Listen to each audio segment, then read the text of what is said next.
Okay, good evening. We have a quorum, thankfully, so we're ready to start. It's a line outside, and hopefully they'll fill in due time. A couple of opening comments, if I may. You recall at the last special town meeting in the fall, I noted the absence of Henry and Jackie Delica, who always sit over here to my right.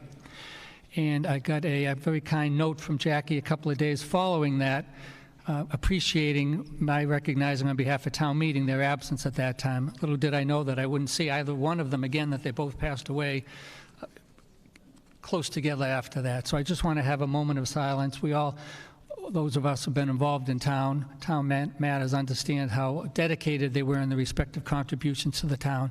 So I want us to have a moment of silence in their honor, please. Thank you.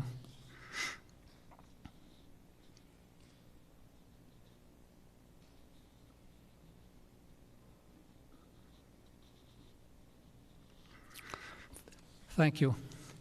Following the last town meeting, I received a comment from constructive criticism from a citizen who suggests that when I introduce or call upon various speakers at town meeting, some of them I warmly greet with respect to prior contributions to town, prior citizen of the year, prior select persons, prior this or that, that the public might take that as suggesting by me that that person's comment should be given greater weight than others. And I strive to maintain fairness and objectivity in the matter, so I take that comment constructively, and I'm going to have a different way of dealing with folks coming in. I also want to note this evening, John Cronin's going off the select board. John's made terrific contributions to town over a lengthy period of time, and I want to join with you in wishing him the best in his next endeavors.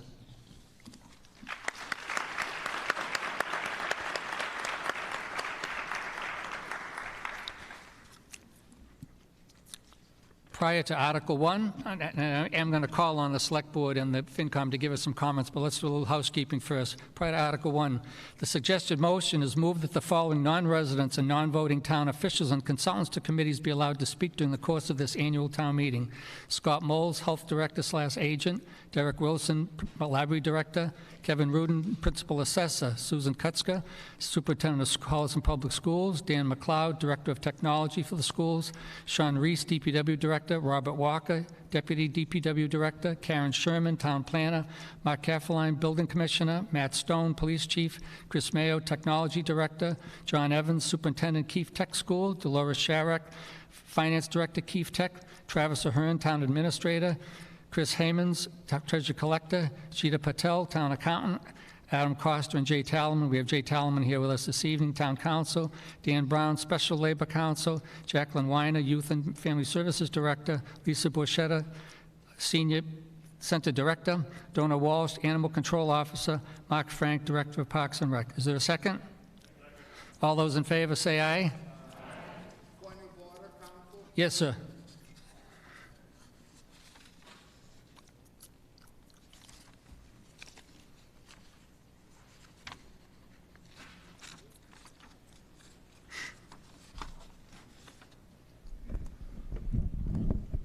Jack Blaze, 25 Mitchell Road. As you are aware, on the invitation for town meeting, it's in 3 languages. Are you going to be answering the questions in 3 languages? Or have we created a political challenging? I know it's the 20s, we have to be politically correct. But how do we answer the people who are not in these 3 languages on the invitation? At one time I was bilingual in French, but that was a long time ago. So if I encounter that difficulty, I'll see if I could call on a volunteer from the assemblage to assist me with it. So are we saying that we will be giving the answers in 3 languages? No. Then why did we advertise 3 languages? Council. I'm not sure why we advertise it in 3 languages. So are you answering basically English will be the prominent language of town? Yes. Thank you. Consent agenda. Those of you who have been with us before understand that there are a number of articles that we take up and consider as a group, so to speak, because they're generally non-controversial. I'm going to do that this evening to help expedite this process, but that doesn't preclude citizens from being heard on any one of the agenda articles that are included in the consent agenda. In that respect, if I see 7 hands shown with respect to an individual article, I'll call that out for separate consideration. Consent agenda. In order to expedite the consideration of routine items, Articles 3, 4, 5, 6, 7, 8, and 9, and 11 will be considered for approval in a single vote without debate. I'll read each article's number and title, and if 7 of the town meeting rise to say hold, the item will be removed so it may be debated in the normal course. The remaining articles will be considered individually as printed in the warrant. Article 3, authorize treasurer collector to sell foreclosed tax title properties.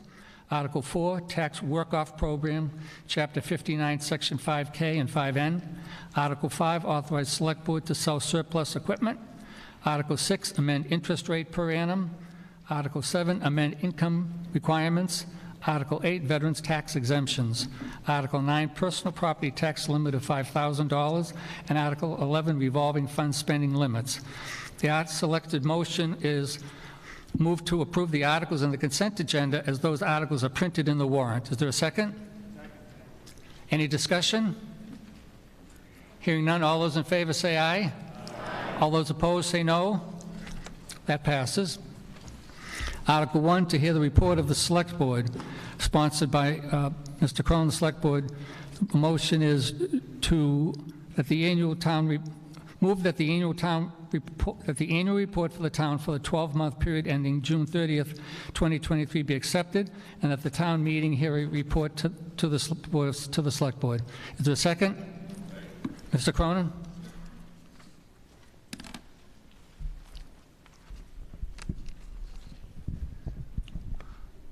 All right. Note to any future speaker, don't play with that today. That's not going to make it. Oh, Mr. Cronin, before you start, I'm encouraging you and Mr. Shader to, if you're able to get your message out within 10 minutes, it would be appreciated. Thank you. Thank you, Mr. Moderator. Good evening, everyone. Welcome. Chris, if you'd be so kind, bring it up. Thank you.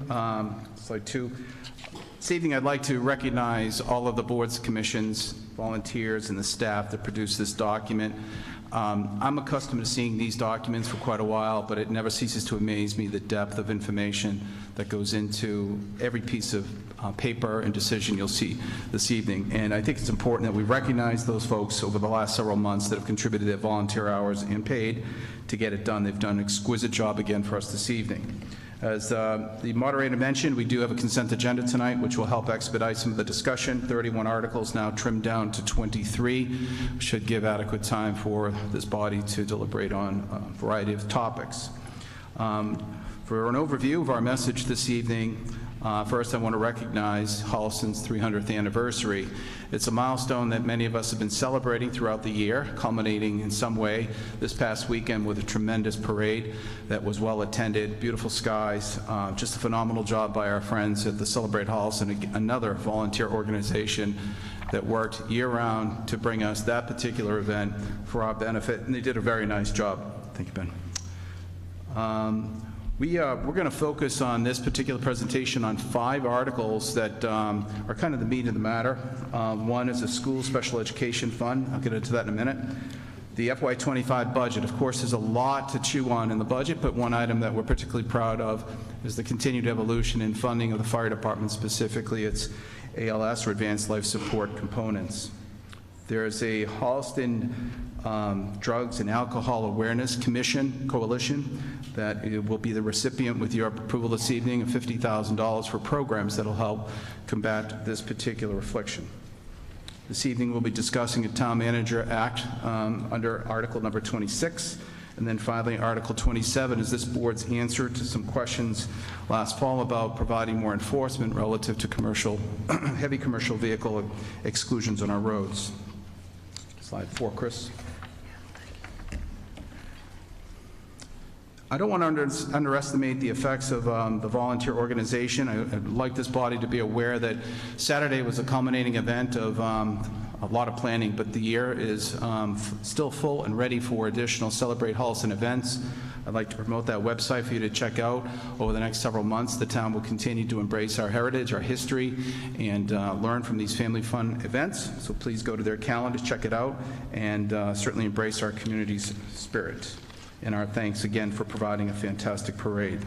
Now, number 5, I wanted to focus on some project and personnel updates. It's always important that you hear from the board, the select board, on the activities that are going on behind the scenes on projects you've already seen, you've already funded, but they're not done yet. The first is the DPW facility. Last year you approved funding through an override, which was passed at the ballot, to fund a new DPW facility. We are currently working with the EPA Region 1 and Land Court and receiving clearance for the project. The project construction will be approximately 3 years from this clearance. There is a challenge. We mentioned to you last year that that particular location, which is off Cross Street, is on previously contaminated ground. So it does need the clearance of these environmental agencies before we can proceed with any bids in production and construction. So be advised, we'll monitor that. There hasn't been a lot of progress. I did use the words land court, if you're familiar with that. That's also known as glacial speed, so we'll keep an eye on that. Woodland Street Bridge, I know it's been an inconvenience for many in this community as that bridge has been closed, where the dam and the bridge are being repaired. We expect the bridge itself to be reopened in early 2025 as we seek grants to offset this cost through state grant procedures, state grant opportunities. Downtown sewers. This particular project has tremendous benefits downstream, but it's going to take a lot of work to get there. We've submitted a request through our federal stakeholders. That's got Representative McGovern's office, as well as Senator Markey and Senators Warren. We're seeking congressionally directed spending to help offset this cost, and the latest authorization from Mass DEP to establish a sewer district commission. So we're dealing with a lot of the bureaucratic front-end work, and we do look ahead in 2025 for design, engineering, and use the site agreements to start the process. Early 2026 today is optimally viewed to begin the construction bid phase, with mid-2026 for the start of construction. I expect future boards to kind of update this body on how this is progressing. This particular project is very impactful to our community. We recognize its location, its potential, and certainly the costs associated with it. So this will be a frequent item for future discussion. The Marshall Street Solar Project is expected to be active later this year. This is an older project that began about 4 years ago. It ran into some significant delays sponsored by the Commonwealth, but we're happy to say that the vendor that we have signed up is expected to be active late 2024, producing significant revenue benefits for the town of Holliston. And finally, a personnel update. We hired Melanie Hamblin as our new Economic Development Coordinator in late 2023. She's going to finally establish that direct connection between businesses and town government that's long been needed in our community to help us understand their needs, our goals, so we can collaborate collectively to help everybody involved. So briefly, and very briefly, I know a lot of this material is found in the stuff you picked up in your warrant, but I just wanted to go through these quickly. The first item of interest coming up later on is article number 17. It's an article that funds authorization, allows the town to set aside funds to address an immediate concern for FY25 with respect to the timing of federal, state, and town funding for special educational costs. This funding will help smooth out peaks and valleys associated with this large school expense using state and federal reimbursement as available offsets. I expect some discussion from the schools at that point to help justify this, but it's an item that received a fair amount of conversation, I know, at our board. The FY25 balanced budget includes, as I mentioned, an item that we're highlighting regarding the fire department's progress and evolution into advanced life support, also known as ALS. The town hired a new Assistant Fire Chief, Brian Kelly, on August 28th. The town successfully transitioned our public safety dispatch to the Holbrook Regional Emergency Communications Center in December of 2023. Most of you probably never realized it, but we no longer have locally supported dispatch. It's now done by the Holbrook Rec, and that was all done seamlessly through our public safety stakeholders. The fire department next year includes resources to address recruitment and retention of EMS personnel at all certification levels. It's a critical piece needed to staff the ambulance side and the emergency management side of the fire department. It's an area we've not had before, so it's all part of our licensure with the state for an ALS designation. This application will be filed with the state in early fiscal year '25, and we expect to receive license approval by the end of 2024. That may sound like soon, but the process of getting here has taken years, and I want to compliment Fire Chief Mike Cassidy, his staff, and Brian as well, in getting us to this point. The achievement, which has been carefully planned over the last 2 years, will elevate the quality of emergency services care to Holliston residents from what we now have known as basic life support to advanced life support. As I mentioned, the HDAC opioid response initiatives. Many of you may be aware that the opioid epidemic in our country has taken many lives. Many jurisdictions, including Massachusetts Attorney General's office, have engaged in a lawsuit. The lawsuit has provided funds from these makers of the drug to various units of government across Massachusetts. Holliston has begun to receive these funds, and we're redirecting them into the benefit of combating this particular affliction. HDAC aims to create a resilient and informed community that actively works towards mitigating the harmful effects of this substance abuse. You'll see during the debate or the request under Article number 23 the various areas that this $50,000 is expected to land. Next slide, Chris, number 26. The town manager special legislation proposal would be to change our town administrator role, established in 1994 through a special act, to a town manager. The proposal would shift certain authority from the select board to town manager to streamline administrative functions, such as weekly bill payments, warrants, collective bargaining, and so forth. This particular role will now provide for day-to-day administrative support for the town boards and committees. The passage, if it passes tonight, will move to the state legislature for approval as another special act. Excuse me. Before it receives final enactment. This proposal does not impact any existing bylaw of any boards or committees in towns or the authority for other town departments. This select board carefully worded this particular article to avoid any conflict with existing bylaws and specifically the Finance Committee. We wanted to make sure that this particular item reinforced the benefit for the citizens to see a seamless and streamlined benefit of support and administrative communication from Town Hall.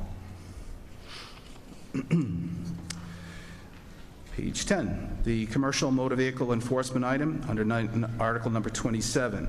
We listened and we heard. Last fall we had a debate about, through a citizen's petition, about certain neighborhood problems with heavy commercial vehicles continuing to violate the exclusions. One of the areas of feedback that we received quite a lot of information on was enforcement. Enforce the law. Holliston PD has been doing tremendous work pulling over, alerting, informing, and in some cases ticketing drivers who continue to violate this. This evening we're presenting a local option fine that would fine violators $300 per incident. This particular offense is something that we feel puts some teeth into the enforcement angle. Currently, as you may know from prior discussions and arguments, the state provides for a violation to be handed over from a state violation perspective of $55 per event. So there'll be some serious financial consequences for these drivers as they continue to, if they continue to violate that particular exclusion. I want to thank everybody this evening for a few minutes to allow us to introduce our warrant to you, and I also wanted to thank you all personally, as I did at my last meeting, for the privilege to serve you these last 6 years. Thank you very much. Good evening.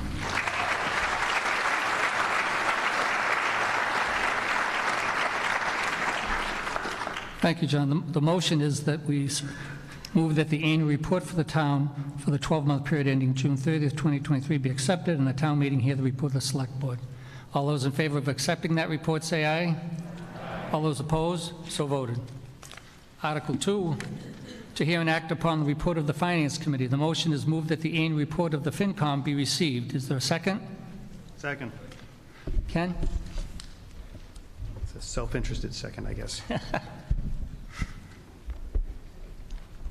Okay, I got two controls here, so I got to figure out which one actually works.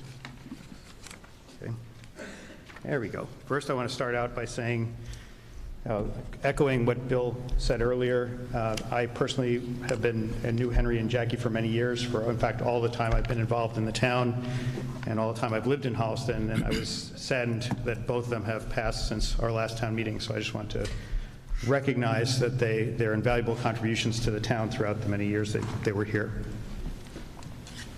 Okay, let's talk money.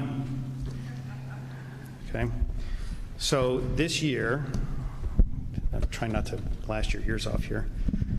This year, things were very interesting, to say the least. Our net state aid was up 3.04%, which actually is better than it has been in prior years, but it's still trailing the inflation rate. So what that means, as I've said in prior years, is it means that effectively more of the costs are being shifted to the town. Our local revenue, as you might imagine, as the COVID impacts started to wane, permit fees, things like that started to level out because everybody did all their construction when they were home. So for next year, we modeled local revenue up only 0.27%, which represents just modest increases in a couple of areas, and decreases in things like the excise tax because a lot of people bought new cars that are now not buying new cars. So those cars are collecting less tax every year. We kept our usual new growth model at 325,000, which is a good kind of the low water mark. And when you add up all this together, you get a total, you also get the tax levy up 3.04%. No correlation with the net state aid, just random coincidence. And that's largely because we had an adjustment that was made by DOR that effectively reduced the levy by about 400,000 this year. That's basically a new growth adjustment from a prior year.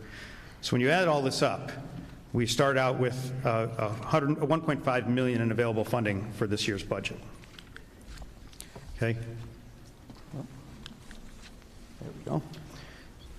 The problem is that the budget requests we had totaled 4.4 million over FY24. Okay. So this is partly because of fixed cost increases. There were also things that Mr. Cronin alluded to, the ALS and staffing and public safety, and there were also education cost increases. I'll say a little bit more about that later. Some of these items were must fund. In other words, there are certain expenses that we don't have the discretion to say we're just not going to do it. There are many unfunded mandates and many requirements that, for example, the school department has to educate every child regardless of their needs. Because of that, when we looked at everything and we said, okay, we only have this 1.5 million, and it's a little bit of rounding here, but it comes out to about 3 million we were short to start the process. And just to put that in perspective, our entire budget is about 70 million or so. So that's not a trivial number. Okay. It seems to take 2 pushes. Okay. So how did we get to a balanced budget? Well, we had to do several things that personally I don't really like doing on a regular basis, but we had to close the gap. We took actions with the TA. Of course, the TA is an integral part of this whole process. We took actions to reduce the budget request by $1.3 million wherever we could. We reduced the capital appropriation by $650,000 versus last year. And that puts us back, if you have been listening to me for many years, we've been growing this appropriation because we have capital needs throughout the town, and we were getting to a level of sustained funding that was kind of getting close to matching our needs. Well, now we're taking a step back from that. We're going back down somewhat substantially this year. Okay. Obviously, we're going to look at increasing that again in future years. In addition, we decided that it was the gap, the ramifications of not closing the gap were significant enough that we recommended the one-time use of the stabilization fund for $750,000. But I want to point out something very important about this. This is for one-time, partly reimbursable costs. We are not using it to fund operations, because doing that would just create a budget hole we'd have to deal with next year and every succeeding year. We also reduced the OPEB contribution. As you know, I stood up here in 2013 or 2012 and said we're going to be doing $1.5 million for 30 years. Well, there's good news and bad news on that front. The bad news is we reduced that contribution this year by $250,000 to close the budget gap, so it's now going to be $1.25 million. The original plan, when that reduction, we were going to look at the investment returns, look at our liability, and adjust as we went through the process. And the plan was, when we got to the point where we were going to make this step down, that we would use the money to fund the pension stabilization fund. But because of the need this year, that money is going into the operating budget. And I point that out, as I'll mention this a little more when I talk about the OPEB fund, because that does have an impact to things downstream. Okay? And of course, as Mr. Cronin referenced, we also used some money from the opioid settlement fund specifically for one position that had been funded before by COVID money, but now would be funded from the settlement fund, totally legitimate use of the fund, so it's not like it's any funny business, but obviously in better times, we'd like to put that just in the operating budget if we could. So all the recommendations you see for Articles 17, 20, and 21 reflect these actions. Okay. So what are the ramifications of doing this? Okay. Well, as I said, the reduction in capital appropriation is going to take away money that we could have used for capital purchases in October.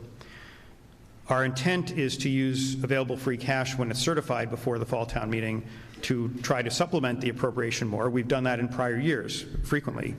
However, with some of the approvals from last year of the sidewalk and the DPW overrides, things like that, some of that money is already allocated for several projects that are approved. So in prior years, we didn't have these allocations. We would have a large free cash number. We could easily say, toss another $1 million into the capital expenditure fund. Now we've got a kind of a minimum run rate of free cash that we have is already allocated going in, so we're only able to allocate what's above that going forward. The use of the stabilization fund is going to reduce the balance to near the policy goal, so this too will need more than likely some additional small funding in October to maintain our target balance. And as I said, the OPEB reduction is going to delay the full funding of the liability. The good news is it could be offset by investment gains or liability reduction. I'll say more about that in a minute. But the biggest message I'd like to put out there is that the planned redirection to the pension stabilization fund will not happen unless future funding is available. And I wrote highly unlikely on this slide because one of the reasons I've tried to stick to, and I've come to you every year and recommended that we stick to the financing plan, is because we're well aware that once the money gets cut, it's going to be much harder to put it back. So, okay. So, where are we on the budget? The school recommendation is based on approval of Article 17 to cover the expenses that are partially reimbursed in FY26, and I'll say more about that in just a moment. Okay. The wage table article, Article 16, reflects a 1.5% COLA and adjustments to the ambulance pay rates to reflect the pending ALS status. We have one additional police officer, which will get our public safety up to full staffing. And as I mentioned before, we're going to maintain the one position in the Youth and Family Services budget that was previously funded from COVID money, but is now going to be funded using the opioid settlement fund. Okay. On the school side, the town administrator and the finance committee both agreed on a recommended operational budget of $41,847,157. That's an increase of 3.25% over FY24. We're also recommending the $750,000 for the one-time costs in Article 17. And what I wanted to say about that, I keep saying partially reimbursable. So there are several things that occur in the town's finances where the town expends money and then gets a portion of that money back with a one-year delay. So basically you expend the money in one fiscal year, and then whatever program it is that monitors that spending says, okay, we cover this percentage of those costs, we're going to give it back to you the next year. So the reason I keep saying partially reimbursable is because this $750,000 is going to be used to cover costs that are partially reimbursable. And the whole reason for doing this, and the reason we chose to do this, was because we viewed it as a one-time thing. There was a state-approved cost increase that caused a big expense jump for the town, but that big expense will get partially offset in FY26. So the schools next year will be getting money back that will offset the need for anything like this next year. That's why in our mind it's kind of a one-time thing. Okay. In addition, if you add that in, that brings the schools to about a 5.1% increase year over year. In addition, we have another $535,000 or so in May capital requests. You see that in the warrant. And of course, the schools are one of the beneficiaries of our OPEB trust funding. So I always like to point out that part of your school costs also involve the money we put aside for OPEB. Okay, so with our OPEB fund, I've had this same first line for many years. We've invested since 2015 into PRIT, the Massachusetts Pension Reserves Investment Trust. As of February 29th, our value of our fund was $28,367,000 and change. And our liability at our last report, which was as of June 30th, 2022, was about $60 million. So using fuzzy math, that comes out to about 47% funded ratio. But the reason I said sort of is because we're kind of doing an incorrect comparison. We're using the liability from 2 years ago with the balance today. What we really need is an updated valuation on of our liability, and that is set to occur after June 30th of this year. We'll get it, so going into October's town meeting, for example, we'll have the 6/30/24 valuation, hopefully, and then we'll know exactly where we are. The Select Board over the last few years has taken steps to reduce the liability, but we haven't seen the data because we haven't been revaled since 2022. So our expectation is that we'll see a better liability, a lower liability in the next valuation. The problem is there are things like healthcare inflation and other things that counter that. But once we see that, we'll have a much better read on, is moving to 1.25 a good model? Are we still on a funding plan to reach full funding in a target timeline we anticipated? So we'll give you an update when we have that new report, but right now we're in fairly good shape with the OPEB trust. Okay, so notable articles, I've covered some of this. Article 17 we already talked about. Article 20 is the omnibus budget. As I said, if you look at it as schools and everything else, which I think, I don't know if that's how it's presented in the warrant because I look at a different view of it, but the schools are up 3.25%, and if you look at everything else, non-school, it's up about 2.22%. So it's not like we're talking massive increases here, and that's driven almost entirely by personnel costs. Many budgets are 70% plus personnel costs. So that's what you see that there. Article 22 are the May capital purchases of $1.153 million. So just to put in perspective, we're recommending a set aside of $1.7 million. We're spending 1.1 of it already here. So in theory, if we don't put any additional money in, if we want to maintain the balance in the capital expenditure fund, we would only be able to spend about $500,000 more in October. We'll obviously hope that that will be increased with free cash, but that's why we're talking about the capital appropriation. Article 23, as Mr. Cronin mentioned, is going to allocate some of the opioid settlement money for its legally authorized uses, as listed in the warrant. On Article 26, the Town Manager Act, the Finance Committee said we'd make a recommendation at town meeting. We voted before we came here, and the vote was 5-2 to recommend indefinite postponement.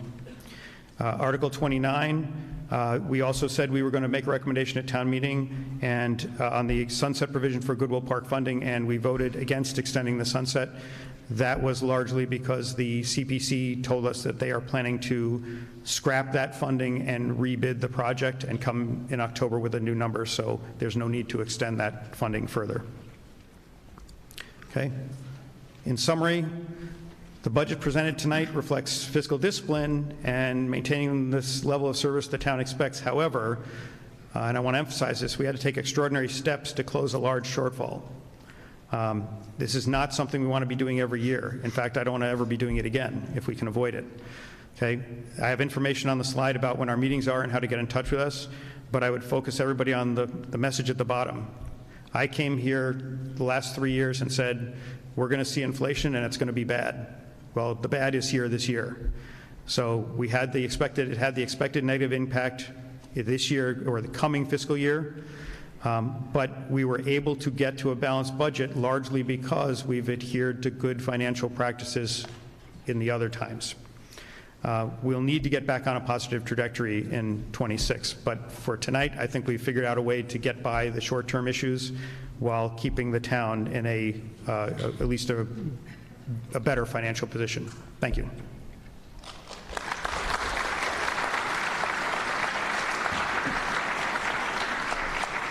Thank you, Ken. The motion is that the annual report of the FinCom be received. All those in favor say aye. Aye. Those opposed? So voted. I'm sorry? No. Could I have a second on that motion? May I missed it? Second.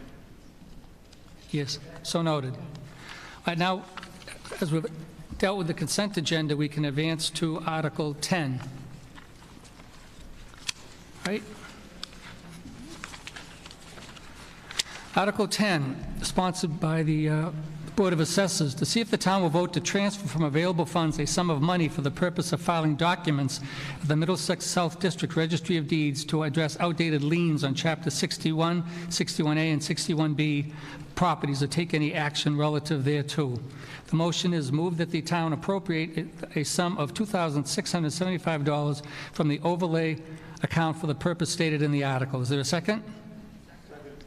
The Finance Committee recommends that the town appropriate $2,675 from the overlay account for the purpose stated in the Article 6-0 with Mr. Nass absent. The explanation offered is that there are 25 liens dating back to the early 1980s that should be released to eliminate potential title problems for landowners. This action will also eliminate a potential issue when the Mass DOR recertifies the town's fiscal values in 2026. Is there any discussion? Yes?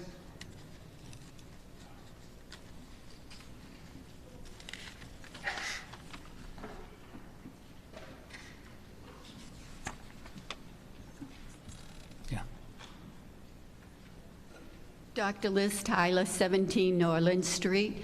I just wondered if you want to continue, if you want to vote when there are so many people out there in line waiting to get in. Yeah, thank you. I do want to continue. You do want to continue? All those people have waited in line. Maybe we Do I understand? But a lot of the meeting is properly posted in time, and it would be unfair to all the citizenry, and we have a large crew here that have showed up on time. So I regret that we can't start with everybody, but if I were to wait, I think it would be too long. But thank you for the thought. Okay. Any further discussion? Yes, sir. We still have a long line up there? Yeah? Chinmaya Goganini, 425 Underwood Street. I would just like to respond to what you just said. We all did show up on time. I think the setup and arrangement was not sufficient to handle the influx of people. So I don't think it's the citizens' issue that we're not able to admit them fast enough. Thank you. Okay, you're welcome.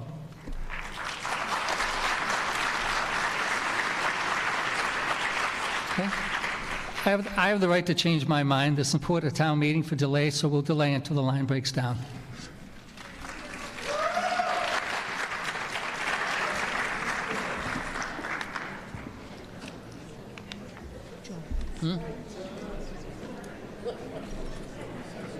No, that's okay. We'll just put, and it's on an informal hold. It takes time to check people in. You've got three Okay, people yeah. checking them in. We got three. Oh, we have three people checking in. The line was out the door, looked probably 15 minutes ago, it's probably still. They need to realize that they need to be here early to check in. About 15 minutes ago it was 250, it's probably close to 75-ish right now. How are you?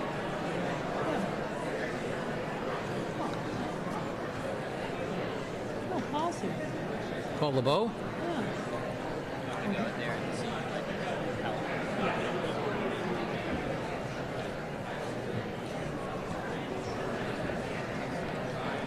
Kevin. Is he going to help check in?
It's a good one, I guess. It is.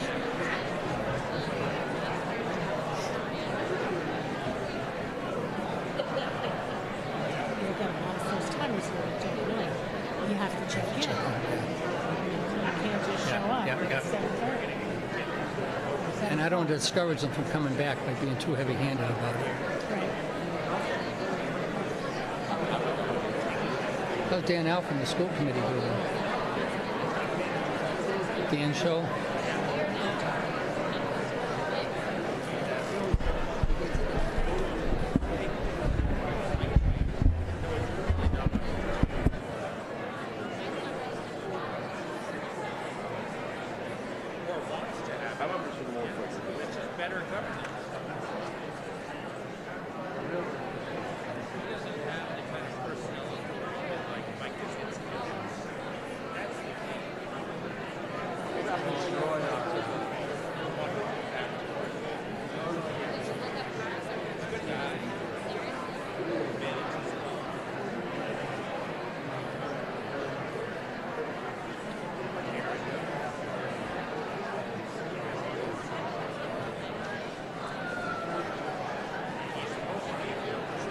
you said Indians are safe.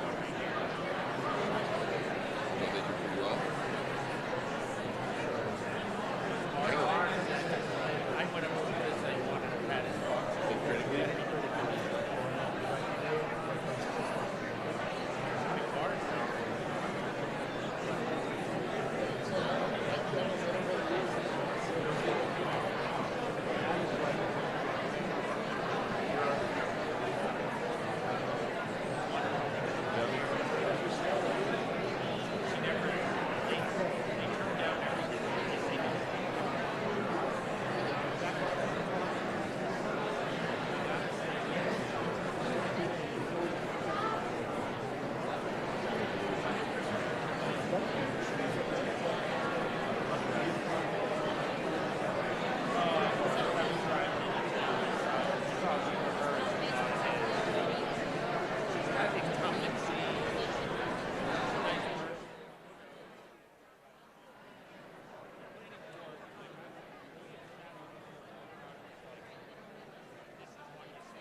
Okay, folks, I'm advised that the line is now gone, so we can advance. Do we have a motion made and seconded on 10? On 10, no. We have, yes, we do have the motion made and seconded. Okay, we have the motion made and seconded on Article 10 with respect to the release of outdated liens. Is there any discussion on the topic? Seeing none, all those in favor say aye. Those opposed? So voted. Article 11 was included in the consent agenda. We can advance to Article 12. Golf course improvements. To see if the town will vote to transfer from available funds a sum of money for the purpose of making improvements to the storage of electronic carts, i.e. a carport, and for the replacement of the roof of the clubhouse, or take any action relative thereto. The FinCom recommends that the town appropriate $325,000 from the Pinecrest Golf Course Revolving Fund for the purpose stated. The motion, 7-0. The suggested motion is moved to appropriate the sum of $325,000 from the Pinecrest Revolving Fund for the purpose stated in Article 12 of the motion. Is there a second? Any discussion? Yes? Deb Moore?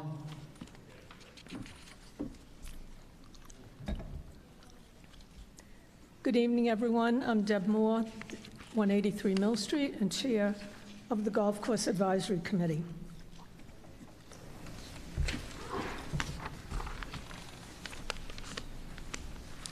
Just for a little history, for those new to town, the town purchased the golf course in 1986 and preserved 183 acres of recreational and open space land. In 1988, there were 22,000 rounds of golf played at the golf course, and we received in 1987 $33,000 of revenue back to the town. As you can see, the clubhouse and the maintenance building that was on top of the clubhouse and the pro shop in the clubhouse was in very poor condition.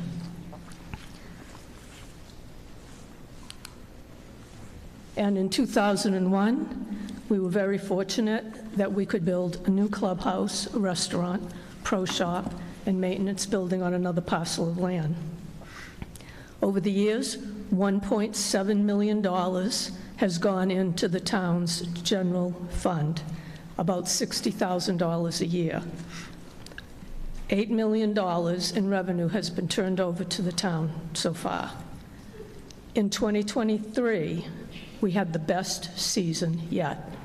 42,500 rounds of golf were played, up from the 22,000 when we bought the course.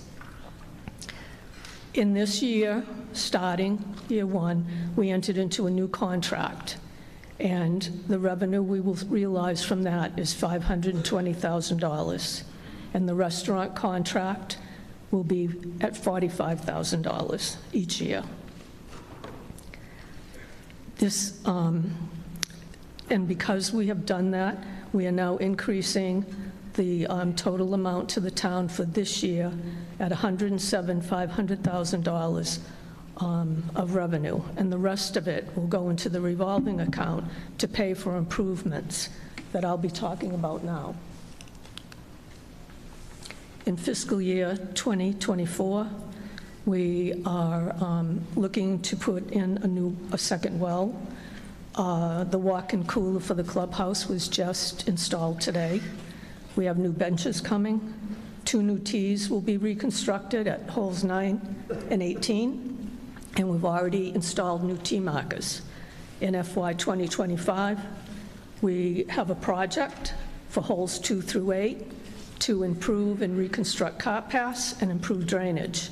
We're also looking at constructing a carport, which I'll talk to in a moment, and we will be reconstructing 4 new tees at 1, 10, 15, and 16. And we need to do that because of the increased play at the golf course. We're also looking to repair the clubhouse roof. The clubhouse roof is 4,300 square foot roof. It's made of asphalt shingles and is 24 years old next year. The roof was professionally inspected in June of 2022 and classified at the time as in poor condition with significant granular loss. The roof is past its useful life and needs to be replaced for an estimated cost of $65,000 with state-mandated prevailing wage labor. After the roof is replaced, the town plans to install solar panels to offset the electrical usage from the building. And you can see a picture of the roof here and some of the improvements that we need to make with the new roof. The golf cart storage structure or carport, we are replacing half our fleet that have been gasoline carts. We have half a fleet that are electric. We're going to have an entire fleet of fully electric carts.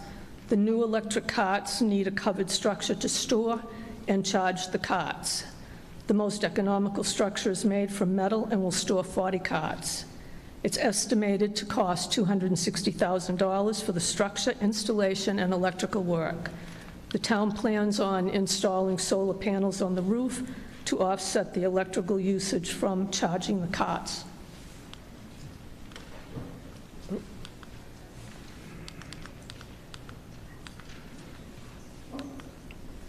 And that gives you an idea of what it may look like.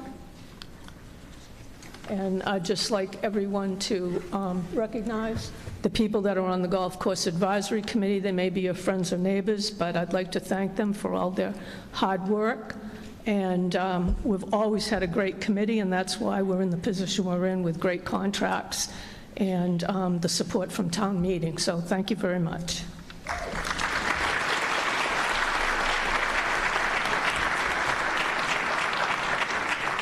Any further discussion? Seeing none, the motion is to appropriate the sum of $325,000 from the Pinecrest Revolving Fund for the purposes stated in Article 12 of the warrant. All those in favor say aye. Aye. Those opposed? So voted. Compensation of town officials.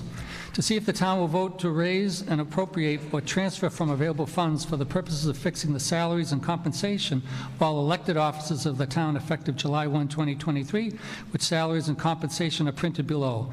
Board of Assessors for this fiscal year was $2,500. The amount proposed for next year is $0. Select Board this year was $25. Next year proposed is $0. Town clerk's salary, including certification or relative action thereto, is what is presently $90,000 and would advance to $92,225. The FinCom recommends favorable action of the amounts listed in the FY25 column 7-0. The suggested motion is moved that the town fix the salaries and compensation of all elected officers for the town fiscal year 92-225 presented in Article 3. Is there a second? Second. Any discussion? Seeing none, all those in favor say aye. Aye. Those opposed? So voted. On to Article 14, to see if the town will vote to raise and appropriate a transfer from available funds a sum of money for the unpaid bills from prior years or take any action relative thereto. Though none known at this time, the FinCom therefore recommends indefinite postponement. Any changement to that, Travis? No, thank you. The motion is moved to indefinitely postpone Article 14 in the warrant. Is there a second? Second. All those in favor, say aye. Aye. Those opposed? So voted.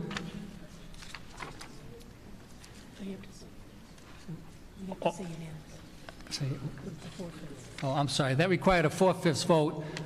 May I hear if there's any opposition? There is none. It's unanimous. Thank you. Thank you, Jay. Current fiscal year transfers. To see if the town will vote to raise and appropriate or transfer from available funds a sum of money for the purpose of supplementing various town accounts of the town's fiscal year 24 annual operating budget, previously voted at the town under Article 15 of the warrant for the May 15, 2023 annual town meeting, or take any action relative thereto. Snow and Ice Department, $79,000. Select Board Communications, $2,700. FinCom, Professional and Tech, $1,319. Accountant, Professional and Tech, $35,000. Treasurer Collector, Professional and Tech, $35,000. Board of Health, Nurse, $3,025. Concom, Professional and Tech, $10,000. EDC, Professional and Tech, $10,000. Fireproof and Tech, $30,000. Fire Training, $21,000. Ambulance Training, $22,000. unemployment, $17,000, liability insurance, $33,062. The motion is moved that the town approve the current fiscal year transfers as presented in Article 15 of the warrant. Is there a second? Thank you. The FinCom recommends that the town appropriate $192,000 from the reserve fund, $50,062 from benefits, $12,700 from EDC salaries, $1,319 from Finance Committee salaries, $3,025 from health salaries, $10,000 from conservation salaries, and $30,000 from fire capital outlay for the purposes stated. The vote was 6-0 with Mr. Noss absent. Motion had been made and seconded. Any further discussion? Seeing none, all those in favor say aye. Those opposed? Requires a hand vote? Oh, I'm sorry, I didn't see you, Mr. Tyler. Come up.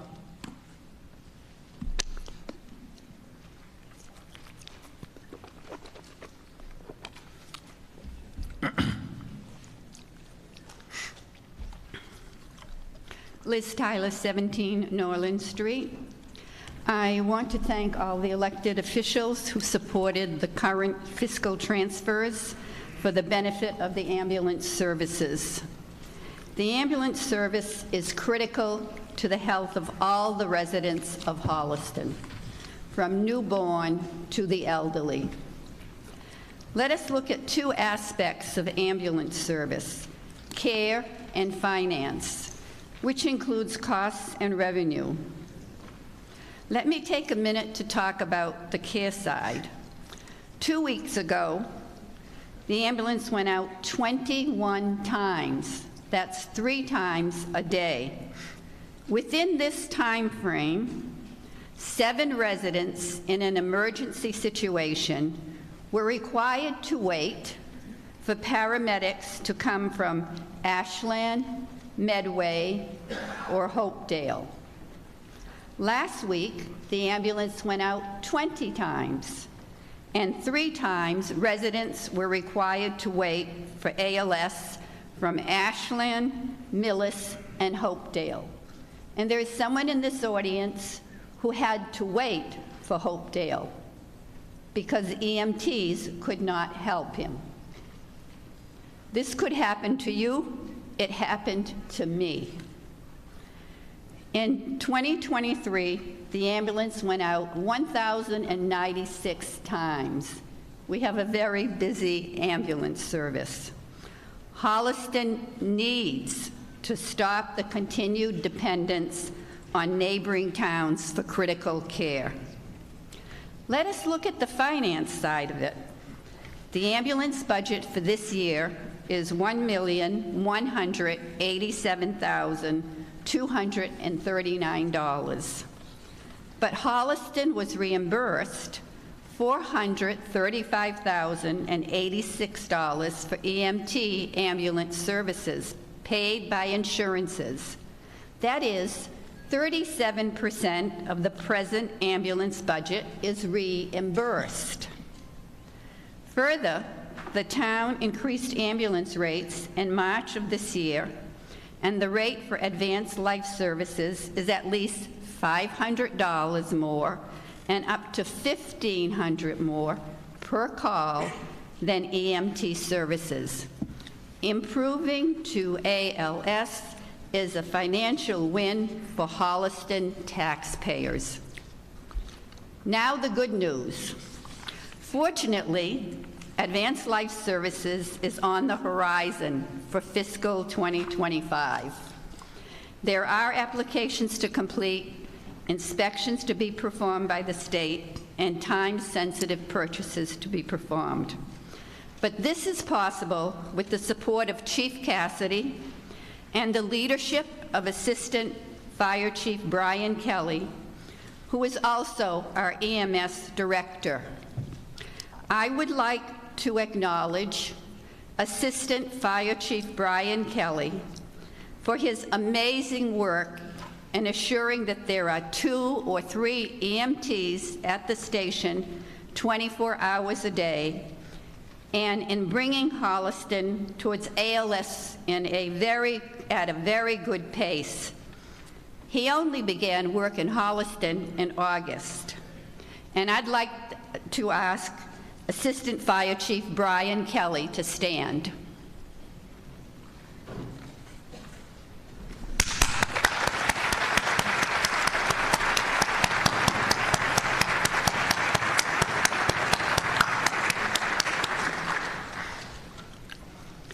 So, in this short time, he's hired the personnel, he's purchased the equipment, so Holliston is well on its way to having ALS ambulance services. This is a win health-wise for Holliston and revenue-wise for taxpayers. Thank you.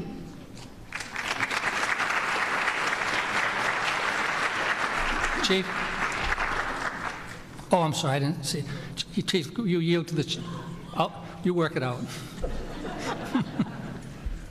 Thank you, Mr. Moderator. Michael Cassidy, Fire Chief and Emergency Management Director. I appreciate the kind words that were stated with regards to the improvement that we've been able to make to our service, as well as the planned improvements, which we'll come to later on with the omnibus budget for fiscal year 25. This is thanks to the support of town meeting in the past, the leadership of the Select Board. They're the ones that came up with the job plan, which the Assistant Fire Chief has been following, which have made the improvements thus far.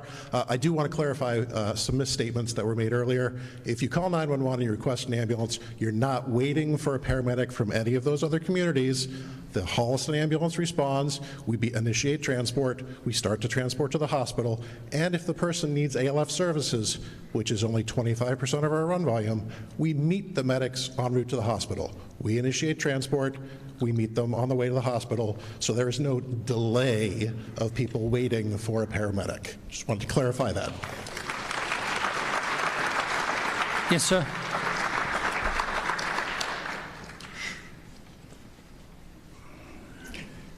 David DeGan, 72 Water Street. Thank also you. Commander of the Holliston VFW.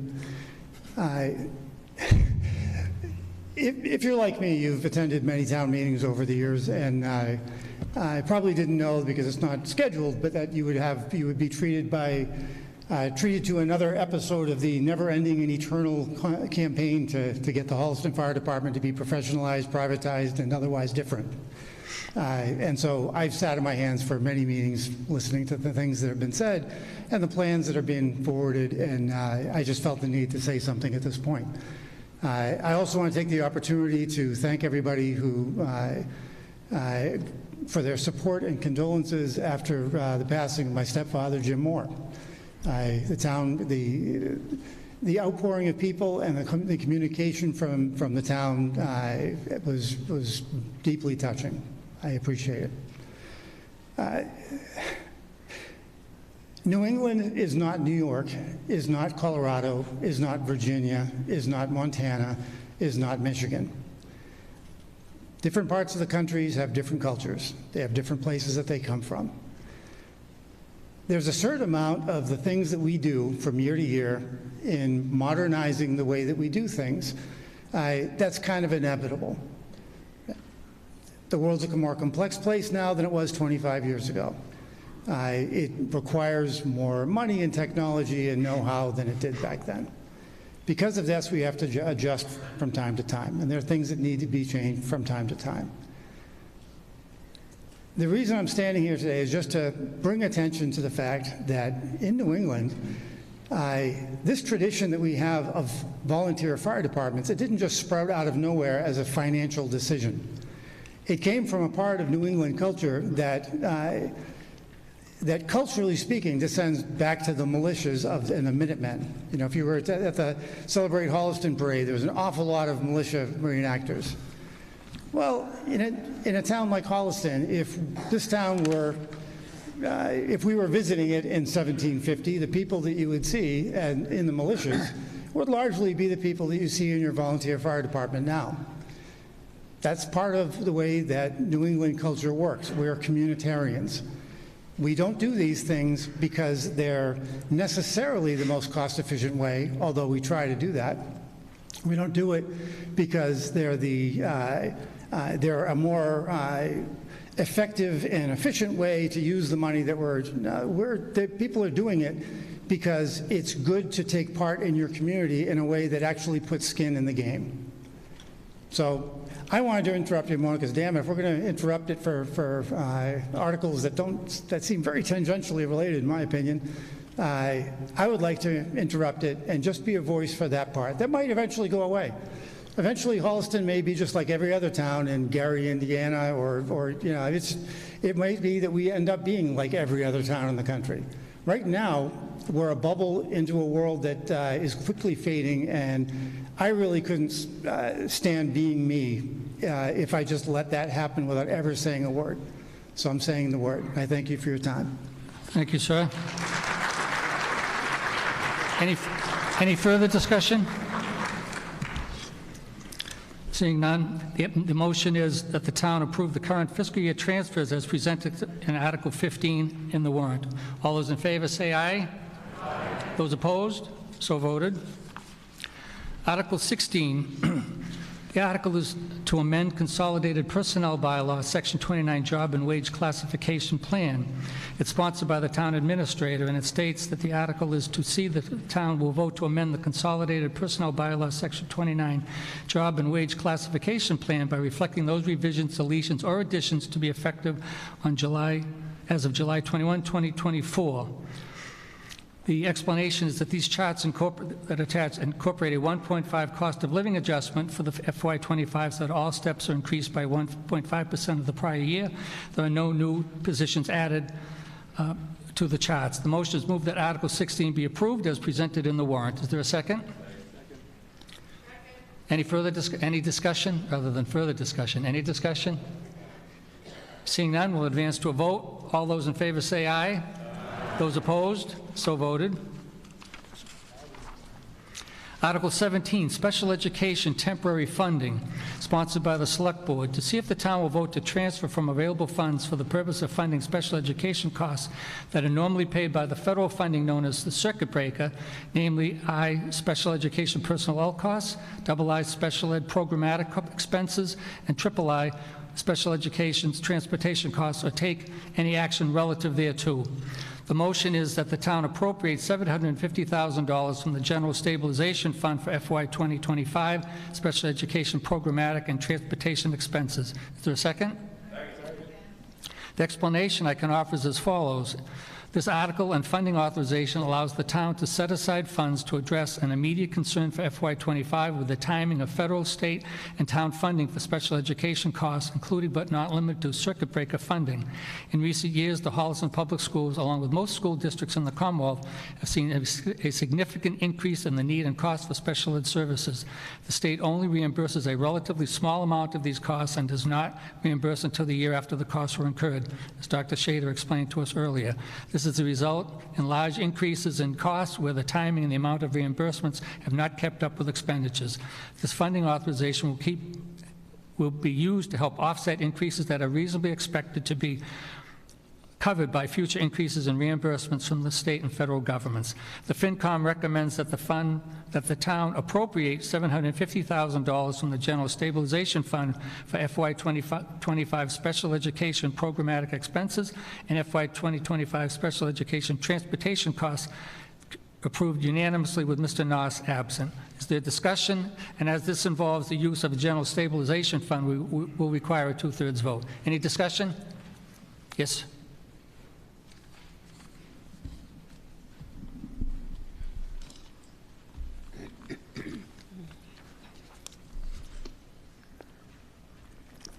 Good evening. Robert Principe, 203 Trent Road, Holliston. I'm here to support this, as it sounds like there's a lot of support for this, but I'd like to use it as an opportunity to contextualize what this represents. As, for example, the funding for veterans tax exemption. As, for example, the opioid response monies. I heard one of the candidates for one of the positions in town recently discuss, the question was the budget, and we need to cut, we need to cut, we need to cut. And this individual said something that just struck me so effectively. And the individual said, you know what, I think We have to get off of this deficit, cut. What are we going to do? How are we going to balance the budget idea? We need to talk about what we're going to invest in. Find where the most significant gaps and needs are that we have as a community and invest our dollars there. And I just think that psychological shift is so important. Why? Because when we talk about the issues of equity and inclusion, so often people say, what are we really talking about?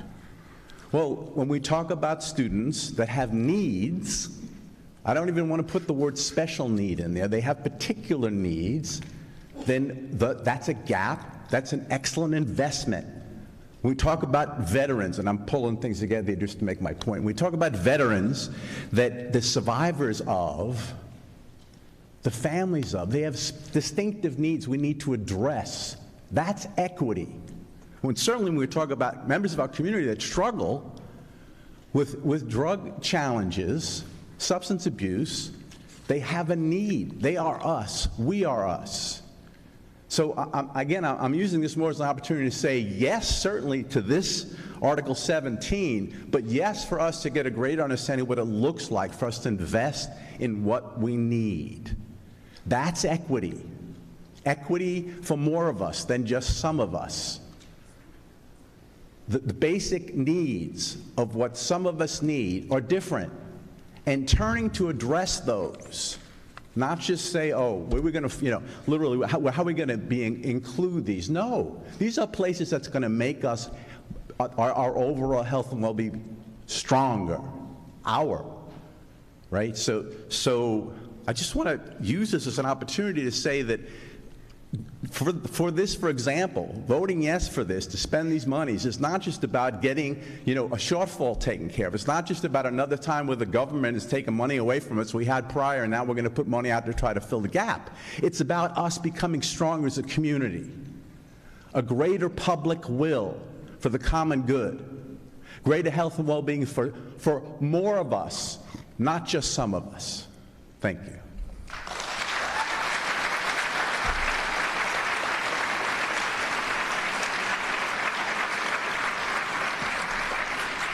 Thank you, sir. Any further discussion? Okay, seeing none. Again, this requires a 2/3 vote. The motion is moved that the town appropriate $750,000 from the General Stabilization Fund for FY 2025 special education, programmatic, and transportation expenses. All those in favor say aye.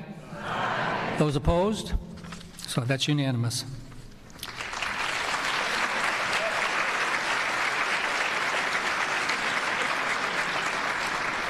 Article 18, transfer from available funds a sum of money for the Programmatic Stabilization Fund sponsored by the Select Board. The motion is moved to indefinitely postpone Article 18 in the warrant. The FinCom recommends indefinite postponement 6-0 with Mr. Noss' absence. Is there a second to the motion? Is there a motion to indefinitely postpone? Yes. Is there a second? Any discussion? Seeing none, all those in favor say aye. Aye. Those opposed? So voted. Article 19, similar in fashion. The article seeks to transfer from available funds a sum of money for the General Stabilization Fund sponsored by the Select Board to see if the town will vote to raise and appropriate a transfer from available funds a sum of money for the General Stabilization Fund. The motion is moved to indefinitely postpone the article, and the FinCom recommends indefinite postponement 6-0 with Mr. Noss absent. Is there a motion? Is there a second? Any discussion? All those in favor say aye. Those opposed? So voted. Well, let's move on to Article 20, where we can address how the town is going to spend $70 million. Sponsored by the Select Board, Mr. Hearn, Mr. Shader, to see what sums of monies the town will vote to raise and appropriate a transfer from available funds to meet expenses and outlays to town departments, salaries of town officers, sundry and miscellaneous but regular expenditures for a reserve fund, and to appoint trustees or caretakers, or authorize the Select Board to appoint caretakers of the cemeteries of the town not otherwise provided for in the ensuing year, taking the action relative thereto. The motion is moved that the town raise and appropriate a sum of a sum of $70,480,987 and appropriate $30,000 from the opioid settlement stabilization fund, and further that the town appropriate $3,304,799 from the Water Enterprise Fund to meet the expenses and outlays for the town departments, salaries of town officers, sundry and miscellaneous but regular expenditures, for a reserve fund, and for other expenses of the town not otherwise provided for, with all departmental expenses reflected in the level 4 column of the omnibus budget as printed in the warrant. Is there a second to the motion? We will now proceed by department to deal with the appropriation and allocation of funds. Select Board, Personnel. And you need not wait until we've finished the listing of the department budgets. We're going to vote by line, so if you have a comment or a question, please call out so I make sure that I see you or hear you. Thank you. Select Board, Personnel, $338,917. Operating expenses, $102,450, for a total operating budget of $441,367. Is there a motion to approve that sum? Is there a second? All those in favor say aye. Aye. Those opposed, so voted. FinCom, Personnel, $1,580, operating budget $220, for a total of $1,800. Motion to that effect? Is there a second? All those in favor? Those opposed? So voted. Reserve Fund, total $325,000. Is there a second? All those in favor? Those opposed? So voted. Town Accountant, under Personnel, $165,555. Operating expenses, $43,200. Total, $208,755. All those in favor say aye. Those opposed? So voted. Board of Assessors, Personnel, $214,011. Operating expenses, $79,105. Total, $293,116. All those in favor, say aye. Aye. Those opposed? So voted. Treasurer Collector, Personnel, $346,292. Operating expenses, $58,300, for a total for the Treasurer Collectors Department, $404,592. All those in favor say aye. Aye. Those opposed? So voted. Human Resources, Personnel, $131,739. Operating, $30,960, for total for Human Resources of $162,699. All those in favor say aye. Aye. Those opposed? So voted. Technology, Personnel, $123,586. Operating, $175,187.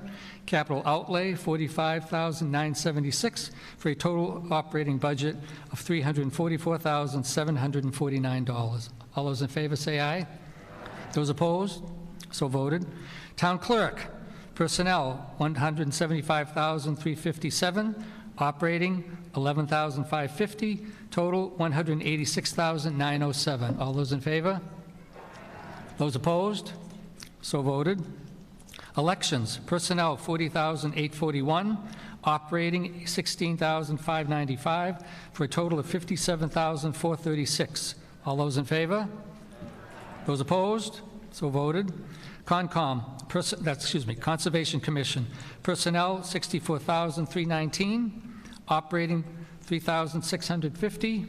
Total, $67,969. Those in favor? Any opposed? So voted. Planning Board, Personnel, $113,295.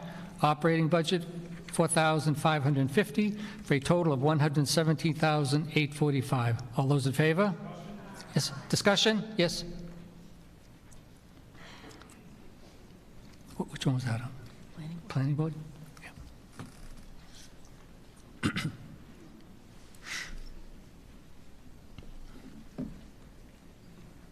Good evening, everyone. Devin Howe, 10 Dixon Circle. Here tonight speaking as a resident of town, not speaking on behalf of any business.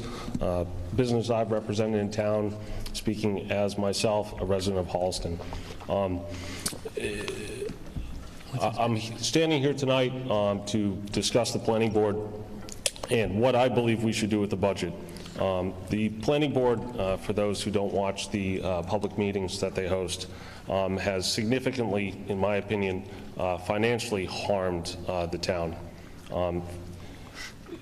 The planning board typically meets twice a month where they hear public meetings, public hearings from developers, business owners in town, and people who want to come to this town as small businesses and start a business, become part of Holliston.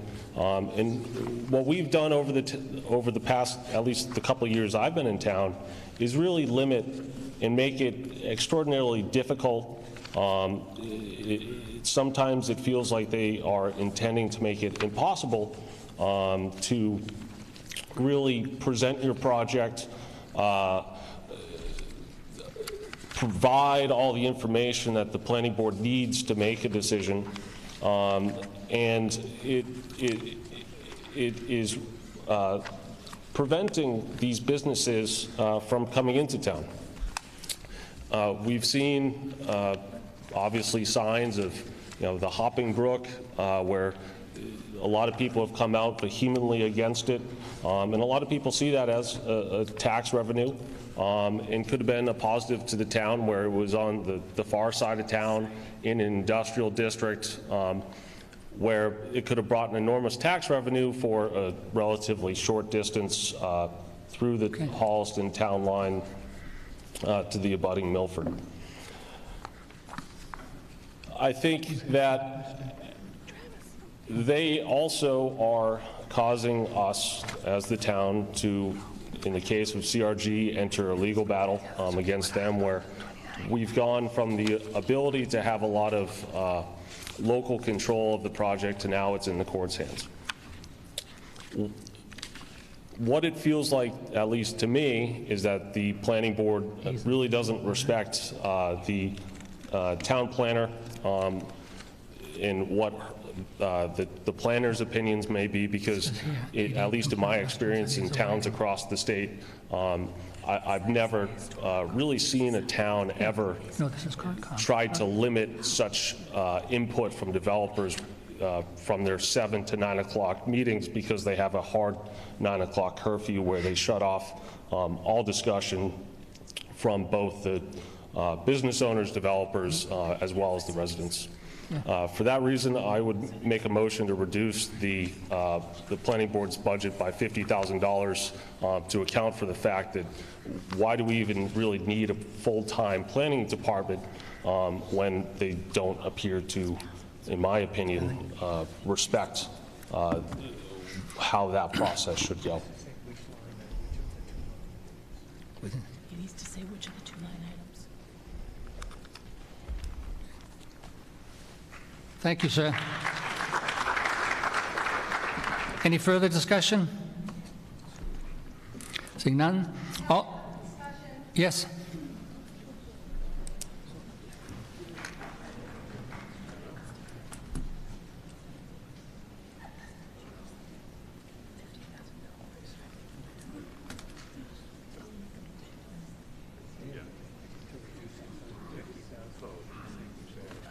He made a motion to amend to reduce it by 50,000, but didn't say which. Oh, I didn't. We were. Okay. Oh, I'm sorry. Excuse me, before the next comment, the gentleman made a motion to amend the article to affect the appropriation. Is there a second to his motion? Which line item? And ask the gentleman to identify which line item he is seeking to reduce. Yes, please, for the benefit of the public at home.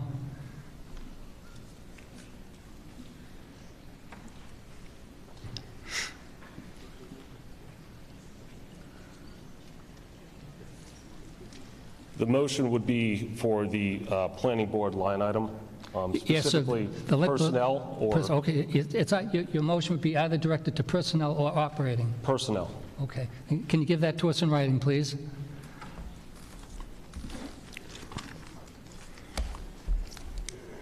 We have a form you can use.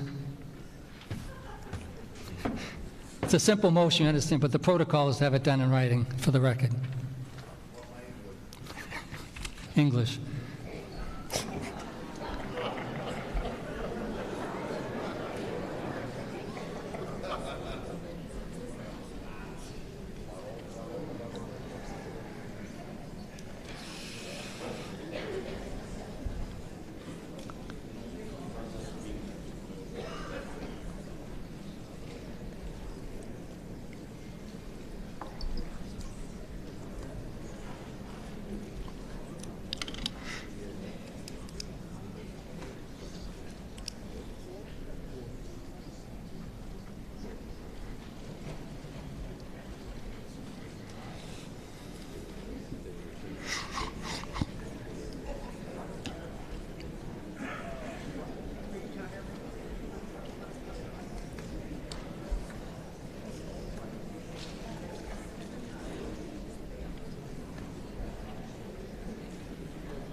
Thank you. Okay, the motion to amend is made and seconded. That's open for debate. Did somebody want to be heard up in the back?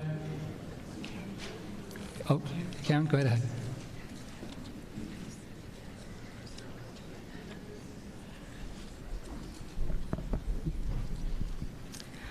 Good evening.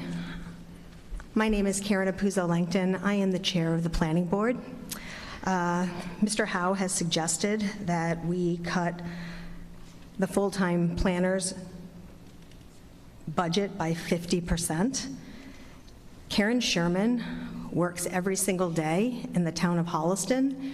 She mans the, if you excuse me, she staffs, thank you, Barbara. She staffs the counter. She fields questions. She helps individuals fill out their applications. She takes questions from the community. She goes out on field visits. She goes out on field site visits. She has a full-time job here, and it is necessary. The planning board is a volunteer group that is voted on in town election. We volunteer. We work to hear applications. People apply. They apply in a formal setting at the town counter. They fill out all of the information, and when the information is complete, they get put onto the agenda. They come to the meetings. They have deadlines to meet. They do their presentations. The board asks questions. Residents ask questions. Sometimes these are complicated, and they take more than one night. I think that most of you understand that Holliston is a unique and special place. And I believe that what's happening in this room at this moment is an attack on the fact that we are trying to protect you. And I honestly have never met a business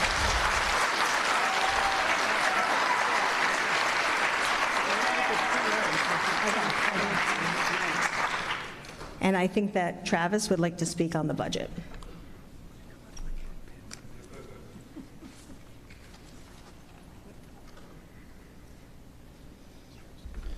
Sure. I think the FinCom chair was going to speak as well, so we'll probably have similar type comments.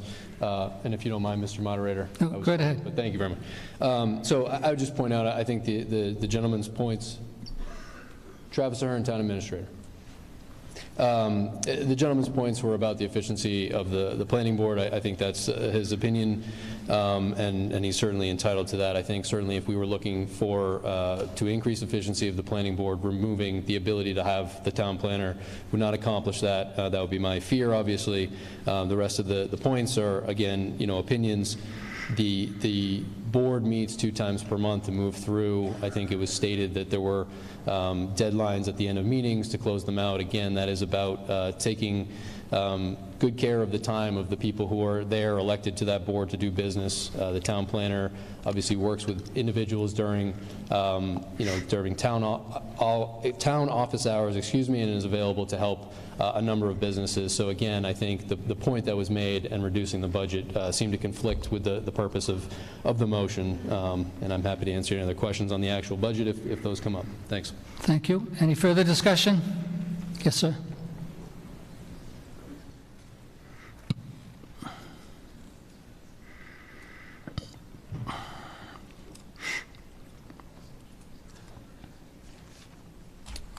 Again, Devin Howe, 10 Dixon Circle. It seems to have been suggested, at least the way I interpreted it, that the board has deadlines. Well, that's partially true. A lot of applications that are made to the planning board does not actually have deadlines. For subdivisions, there's usually a statutory time frame that the planning board has to act.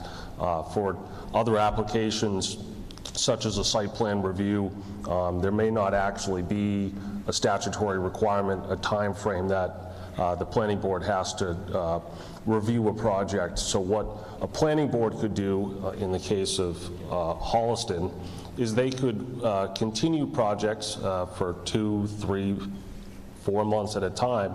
You can pick whatever time frame you'd like in your head. The planning board has the ability to continue to extend those projects as long as they so choose, if there is no state statutory requirement. The reason why I believe the planning board personnel salary should, or at least the budget should be reduced by half, is because I do not believe there's any reason to have a planning department if there is no planning going on, where we just, as a town, just say no development at all. It's much easier to just say that as opposed to put on a dog and pony show at meetings. And I think as a town, we could save money and be more efficient with our money to potentially even allocate that to somewhere else as opposed to the planning board personnel. Thank you. Any further discussion? I'm sorry? Okay, you come up to the podium. You can ask your question to the mic so the others can hear you at home.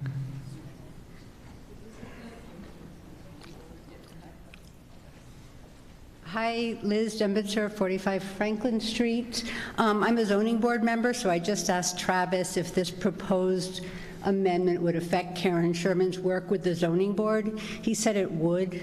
So if you remove Karen Sherman's salary from the zoning board, it would also mean that anyone who comes before the board seeking a variance or a special permit for their property, we wouldn't be able to function without her. I just wanted to clarify that.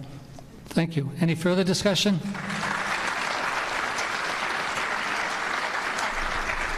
Yes.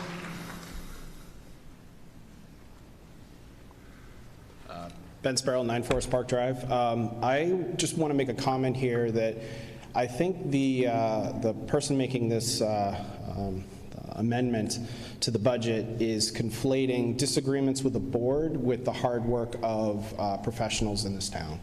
And I take exception with that.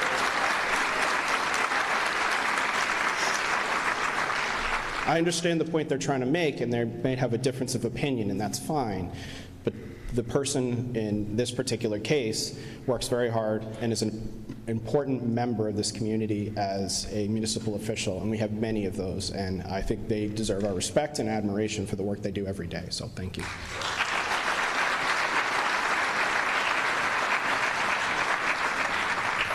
I think the topic's been fairly debated. So let's move first to a vote on the motion to amend. The motion is, as I recall, to reduce the personnel line item by $50,000 and thereby reduce the total operating budget by $50,000. All those in favor of the amendment say aye. Those opposed? So voted. That motion goes down. We've turned to the main motion, which is to approve funding for the planning board. Personnel, $113,925. Operating budget, $4,550. Total, $117,845. All those in favor say aye. Those opposed? So voted. Zoning Board, personnel, $7,516, operating $2,875, for a total budget of $10,391. All those in favor say aye. Those opposed? So voted. Economic Development, personnel, $48,874, operating budget $2,950, total $51,824. All those in favor say aye. Those opposed? So voted. No appropriation for public buildings. Sustainability, $51,500. All those in favor say aye. Those opposed? So voted. Police Department, personnel, $3,305,505, operating budget $281,266, for a total funding for the Police Department of $3,586,771. All those in favor say aye. Those opposed? So voted. Apparently no funds being sought for auxiliary police. Under the Fire Department, personnel, $852,572, operating budget $171,777, capital outlay $35,000, for total for the Fire Department of $1,059,349. All those in favor say aye. Those opposed? So voted. Ambulance, personnel, $977,239, operating budget $210,000, for total for the ambulance of $1,187,239. All those in favor say aye. Those opposed? I'm sorry, yes?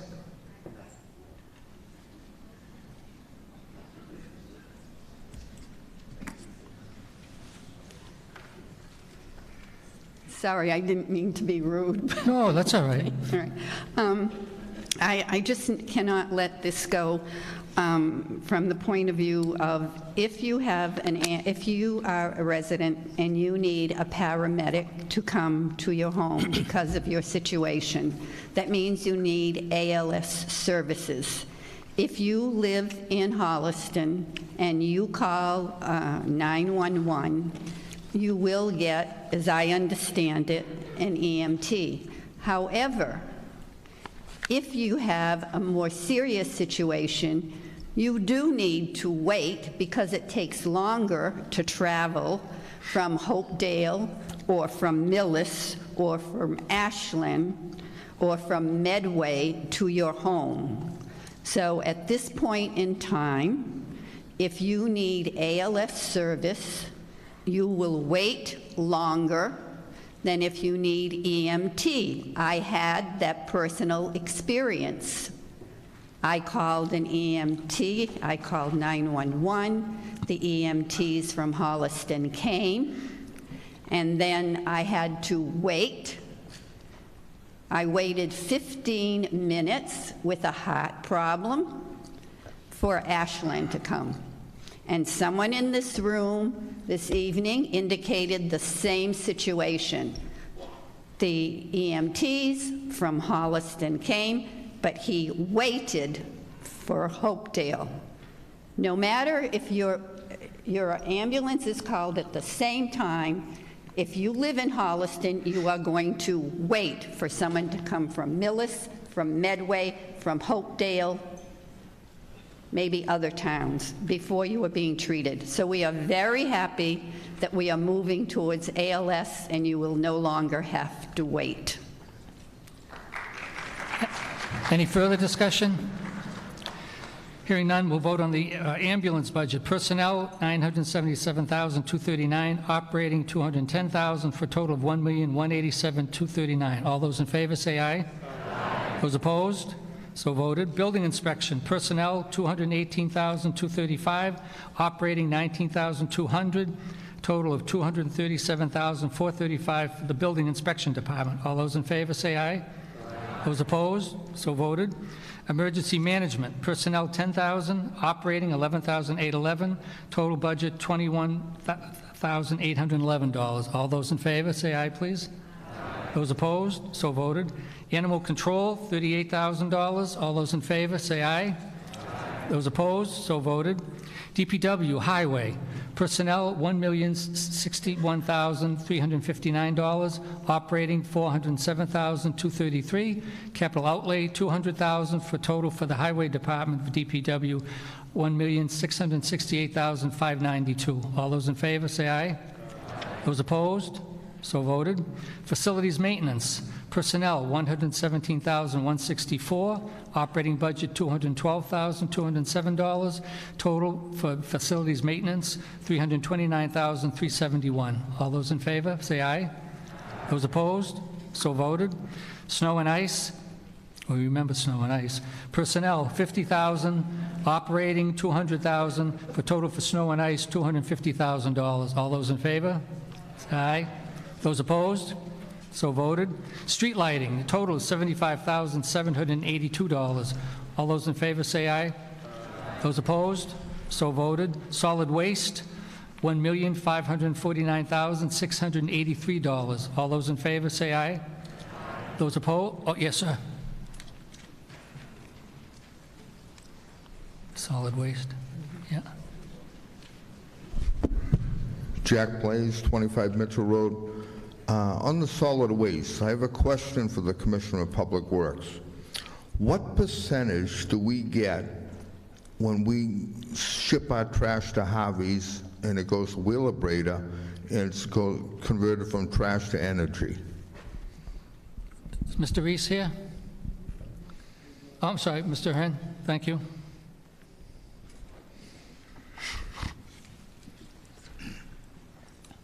I apologize. I'm going to have to pull out my my budget book, which is available online. Going through the Finance Committee's webpage, you'll find all the levels of the budget. I'm going to try to pull out here the solid waste budget on the fly. It's a budget of $1,549,683, but So- that was not my question. No, I understand. Your question was about what we get back from Wheelabrator. Is that Correct. That was your question. So Trash to energy. let me just pull up here. Sorry, I have to go through the whole budget. So what we lay out here in the explanation is how the entire solid waste budget is composed. The majority of it goes to Harvey's for a contract that has been renewed for a 3-year contract starting this coming fiscal year that has two-year options at the end of it. And so within that, no, I understand. I'm just trying to answer my question. And as I'm Give an looking for the opportunity page, to research it, Mr. Blaze. I'm looking it up for you. What language do we do this in? We've had enough of the language talk, all right? This is serious business.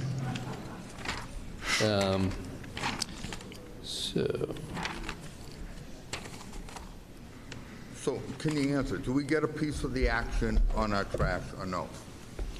Do we get a piece of the action? We pay them a lot of money to remove our trash. Do we get a piece of the action on the trash at Wheelabrator from trash to energy, which is sold for electricity? Do we get a piece of that action? There is not a dollar amount that comes to us. It is all within the contract itself. So do we get compensated in your trash fees with Harvey's, knowing that if you spend $200 a ton, pick a number, that they're going to get $10 a ton on trash to energy? So shouldn't we get a piece of the action? The way that that market has gone, that is certainly not the case. We are not in the driver's seat as it relates to our negotiations for solid waste contracts. So as we have it broken out here. But if you don't have waste, you can't go trash to energy, can you? No, but they pay a lot of money to Mass DEP based on the ability to incinerate that trash.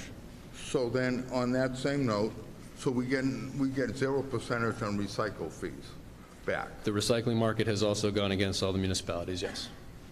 Thank you. Any further discussion?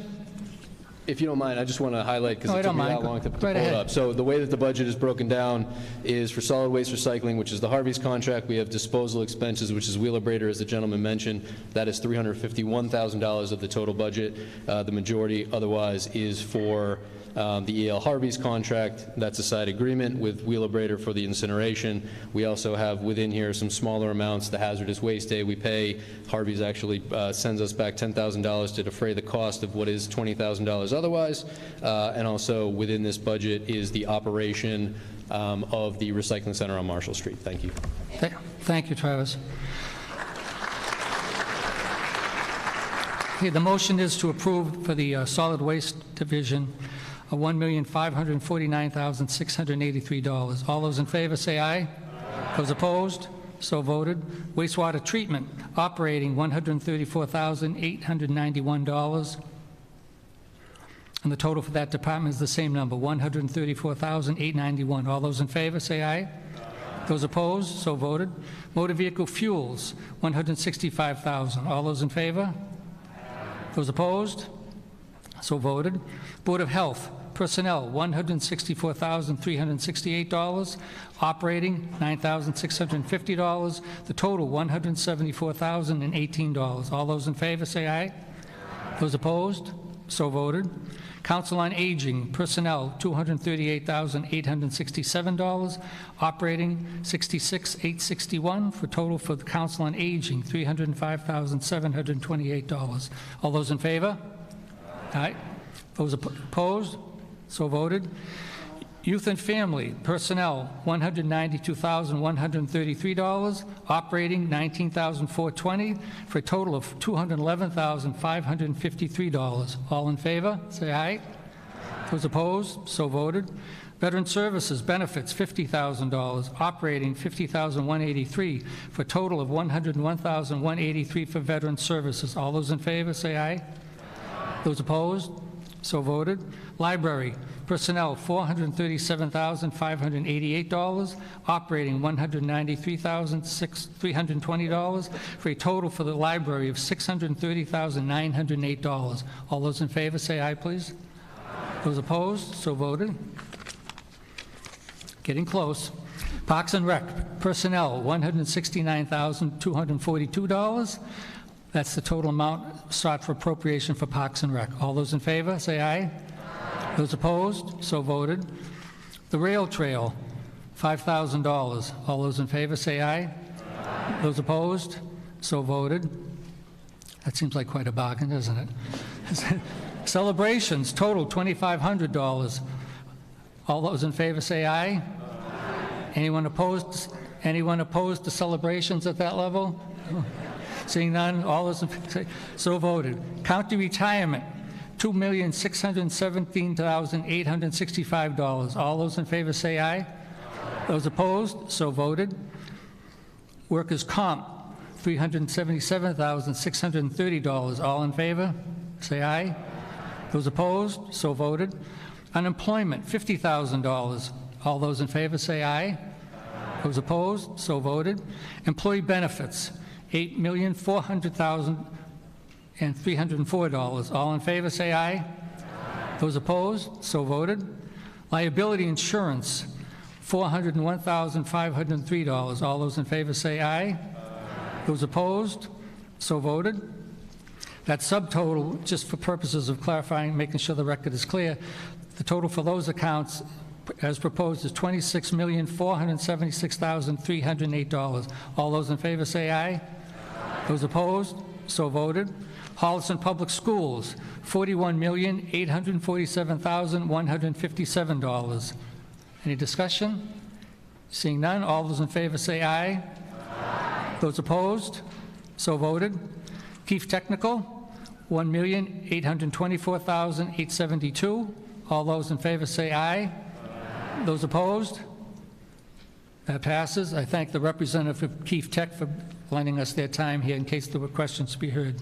The education subtotal is $43,672,029. All those in favor say aye. Those opposed? So voted. Debt service, operating $4,000.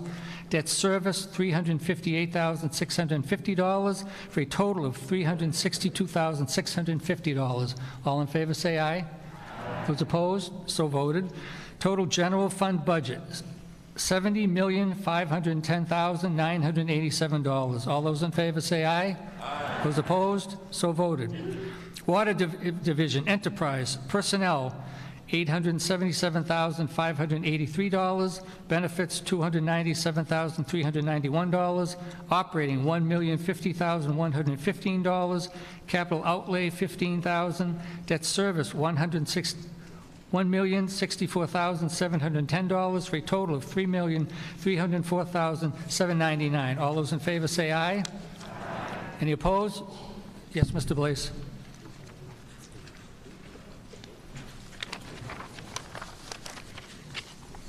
Jack Blaze, 25 Mitchell Road.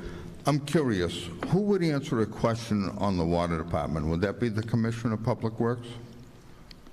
Oh, it depends who is, Okay. put out the question, we'll decide who will Okay, answer it. here's my question. We pay annually $30 a month for a water meter rental. And so I heard there's over 6,000 meters. Simple math, that's 180,000 a year. 10 years would be 1.8 million. So on our investment, only if you have gray hair you can appreciate this. Years ago, the telephone company used to charge you a rental for your telephone, and we ended up buying a phone, and we don't have to do that anymore. So why is a Holliston water resident, why can't we buy a meter? Or if we're paying $180,000 a year that you're getting on a fee, you got to be making money on that. So how much are we making on $180,000 a year? Officer Ken, go right ahead. Thank you. I just really wanted to stand up. I've been sitting too long. Okay, so the short answer is we're not renting the meters. The $750 or $30 a year that you pay for the meter fee is because the meters get replaced every 10 years by law. And years ago, when we started replacing the meters, we said, you know, it's pretty stupid to every 10 years have to come up with a bunch of money to replace all these meters. We should be charging for it all along the way so that when you get to year 10, we have enough money to replace all the meters.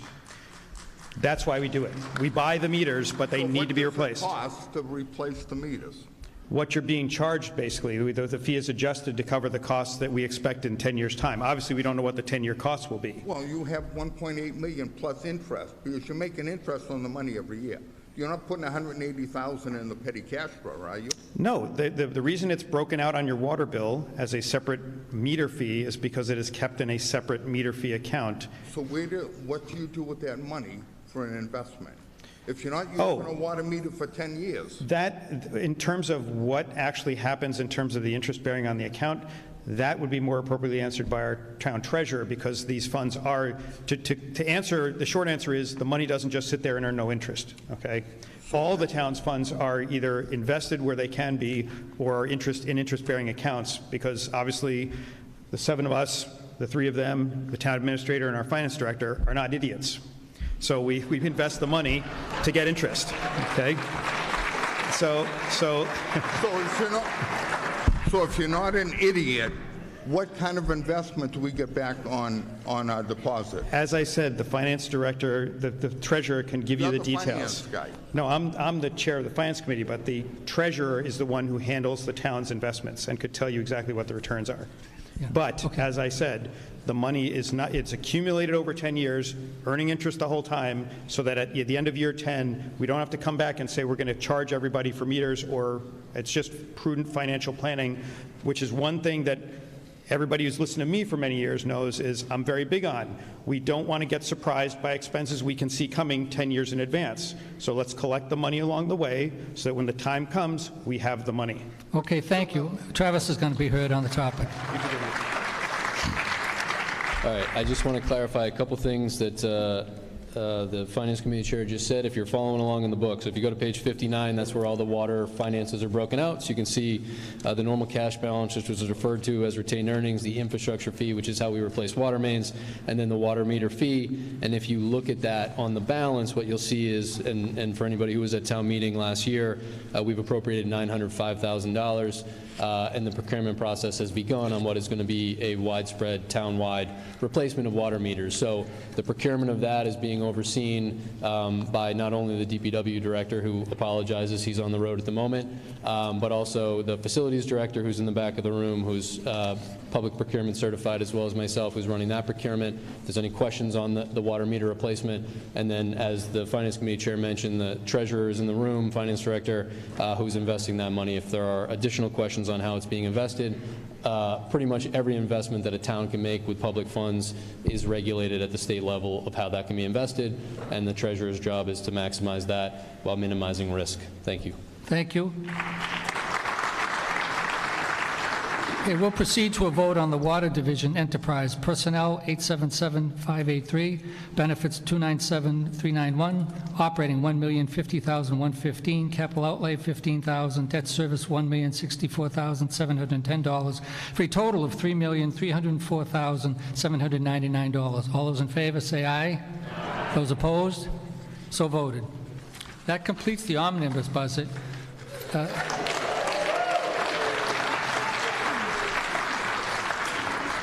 Thank you for your attention. I know that a good portion of it is quite routine, but it's a legal obligation that we have to identify how the funds are being spent, and so we have to go through it in that fashion. Article 21.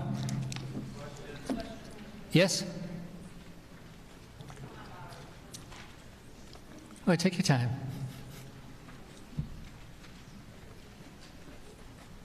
Annie Singh, 129 Westfield Road Drive. I don't even know what, is it a road or a drive? It's a drive. I just wanted to say, I do appreciate the gentleman's questions. For me, I take it as a way, for me, I hear a request for a little more transparency about what goes on in our government and in this particular example, the finances. And I think that's legit. Thank you. Okay, thank you. Article 21, to transfer from available funds a sum of money for the capital expenditure fund. The motion is moved that the town raise and appropriate the sum of $1,700,000 for the capital expenditure fund. The offered explanation is that it's been the custom of the town to annually transfer from reserves a sum of money to the capital expenditure fund to be used at the October special town meeting to fund capital requests. Is there a second? The Finance Committee recommends that the town raise and appropriate $1,700,000 for the capital expenditure fund. Any discussion? Seeing none, all those in favor say aye. Those opposed say no. The next article, capital expenditures, additionally requires a 2/3 majority vote. To see if the town will vote to raise and appropriate a transfer from available funds or borrow a sum of money for the purpose of capital expenditures, including replacement and new vehicles and equipment for the schools, select board, facilities maintenance, fire and ambulance, and public works department, and authorize the select board to trade or sell used equipment toward part of the purchase price or take any action relative thereto.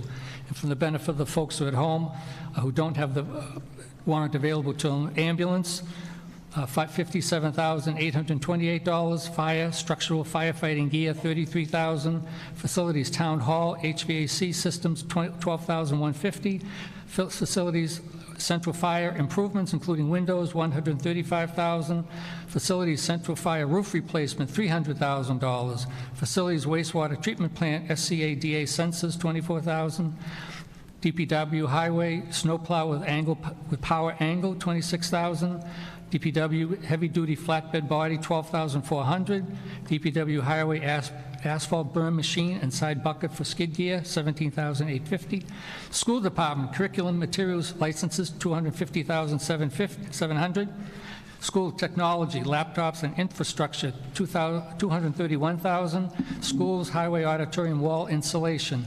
$53,400 for a grand total of $1,153,328.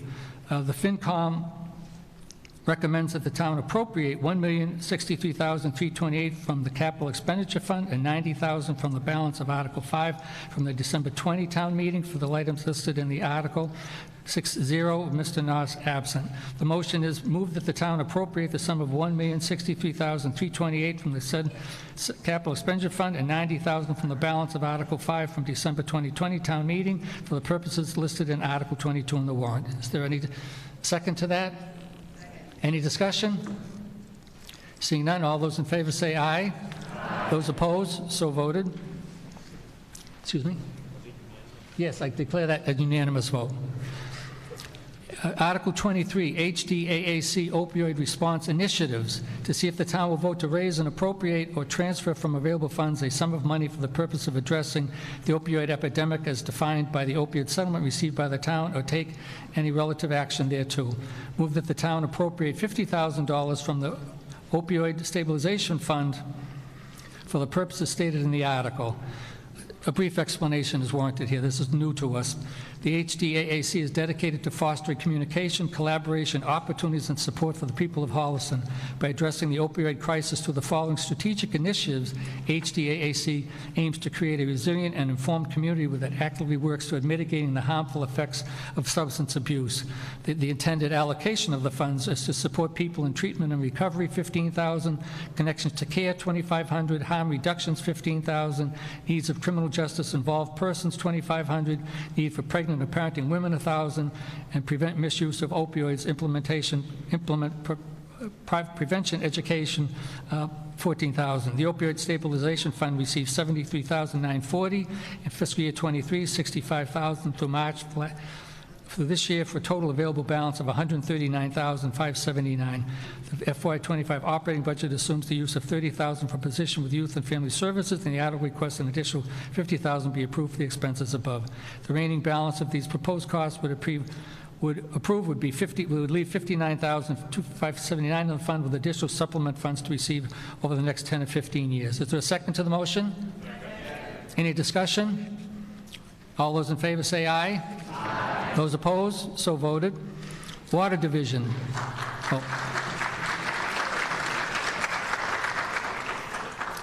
I excuse my hurry.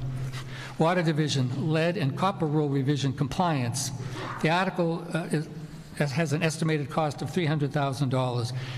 Is sponsored by the Select Board, to see if the town will vote to raise and appropriate, transfer from available funds, or borrow a sum of money for the purpose of authorizing the procurement of consulting services and capital improvements to comply with lead and copper rule revisions, LCRR, from Mass DEP, or take any action relative thereto. The motion is moved that the town appropriate $300,000 from the balance of the Article 31 of the May 22 town meeting for the purpose stated in the article. The FinCom recommends that the town appropriate $300,000 from the balance of Article 31 from the May 22 town meeting for the purpose stated in the article. 6-0 with Mr. Noss absent. Is there a second? The explanation offered is that in the category of unfunded mandates, the town was given a directive from Mass DEP on December 4th, 2023 regarding lead and copper rule revisions, LCRR. The town must hire third-party consulting services to perform various duties to remain in compliance as a public water system, including but not limited to submitting a service line inventory by October 16th, 2024. This requires a majority vote. All those in favor, say aye. Aye. Those opposed? That's unanimous. Water treatment plant, I'm going to take a little water before we get to it.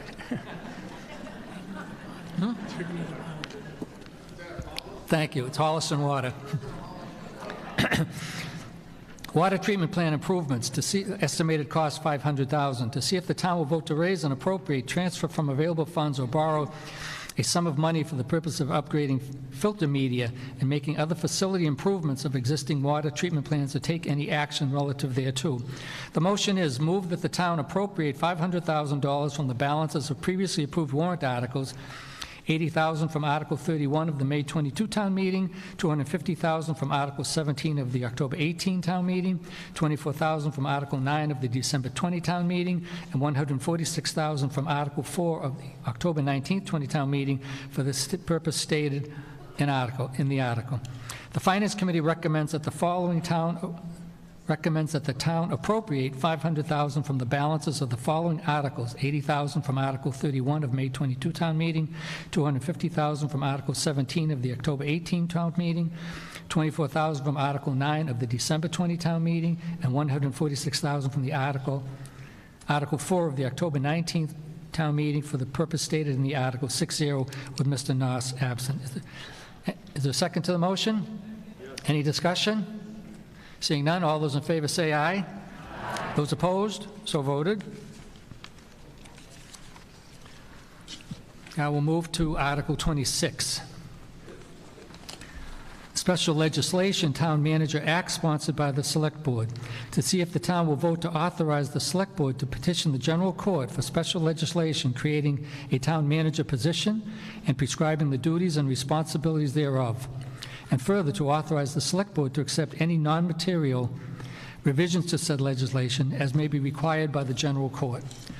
The motion is moved that the town authorize the Select Board to petition the General Court for special legislation for the Town Manager Act as presented in Article 26 of the warrant, with 3 additional specific revisions denoted by asterisk in a printed version on cream-colored paper handed out at the Town Clerk's counter at town meeting and available online at the town's website for those of you who were unable to pick one up this evening with the offered amendments to it.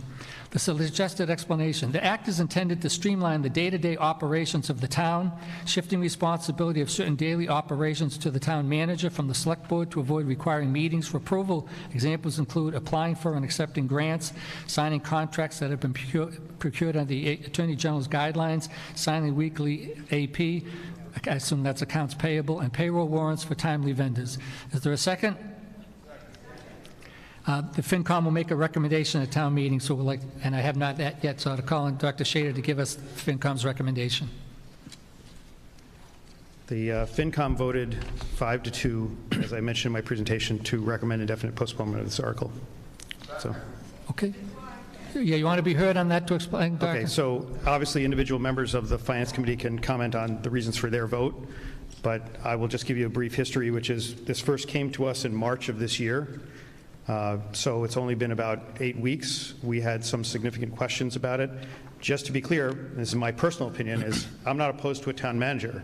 I think this is a good way to go in the future, but this act came to us. There were some changes that were recommended.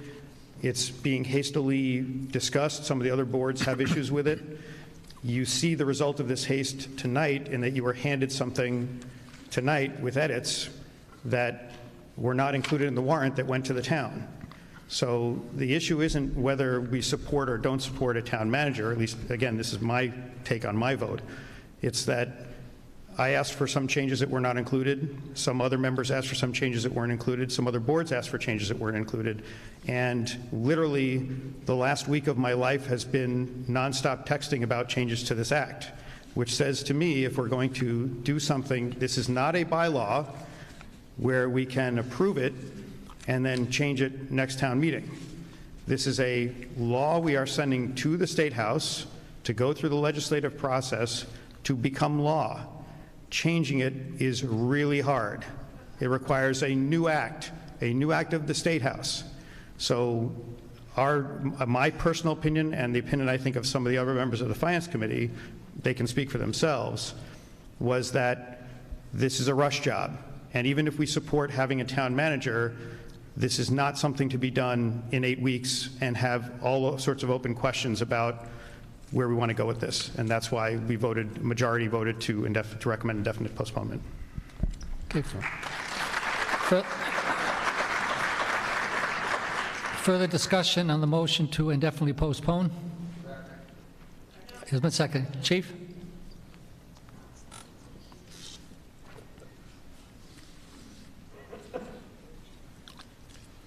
Michael Cassidy, Fire Chief and Emergency Management Director. I will be speaking on behalf of myself as a resident and not as a department head.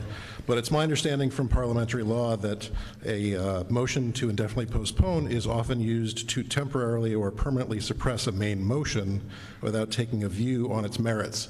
Much of what you just heard as a justification for the vote that was taken, the recommendation at town meeting, sounded like it was getting into the merits. So I would like to get into the merits of the article as presented in the warrant, so I would urge you to vote down the motion to indefinitely postpone. Mary, did you want to be heard?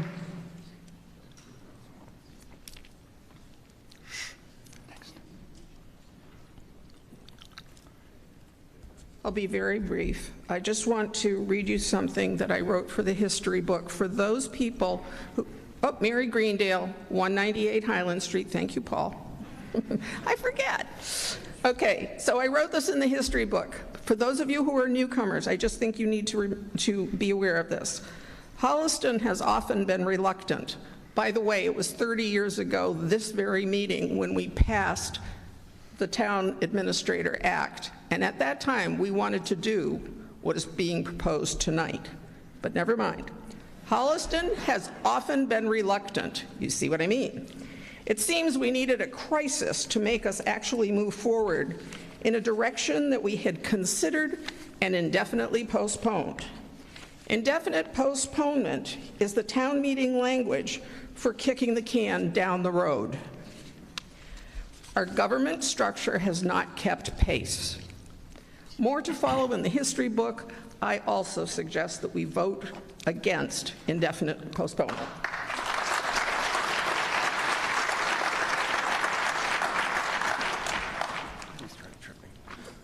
Vincent Murphy, 432 Norfolk Street. So I'm the one who recommended to the committee to basically indefinitely postpone this. The reason I did was I heard from several of the boards saying they heard one thing from the select board, and then they looked at what was in the warrant, and it was a different thing. And I said, well, there's something coming out, but I know you're hearing things, and what your concerns are weren't being addressed with the revised motion. So we're not kicking the can down inevitably or indefinitely. We're saying let's deal with this and let's talk about this in October. What I didn't want is to extend this meeting until 11 o'clock at night or even past for something we could have been doing in committee. Ken was getting text messages. I was talking to people throughout the weekend, and I said, this is going to be an inevitable problem at town meeting if we waited and discussed this in open forum. And I don't think it's the most efficient use of our time, so I'd recommend indefinitely postponing this.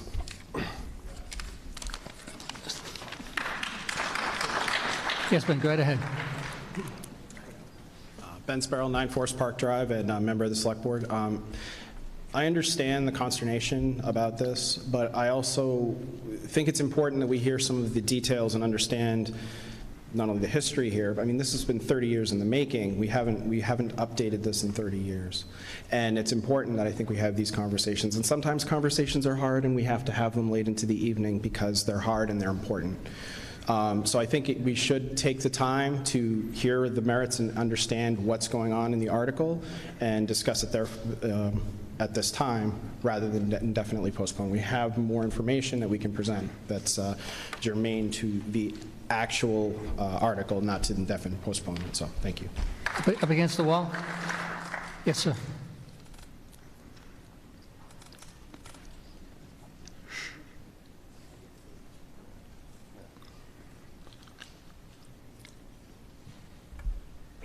Tom Dumas, 157 Winter Street, Holliston. Having been in town for over 50 years and never missing one of these meetings, I have to agree with Mary that we've been pushing this down the road too many years. I would like to know some specifics about the indefinite postponement and who is actually for it, not hearing, well, we need to have more time. We've had plenty of time, and wasn't this brought up, some of this brought up in the past? No? Nothing? No. Just direct your questions or comments to me, sir. Okay, I was just, That's my okay. apologies. That's all right. But, so I recommend against indefinite postponement. Thank you.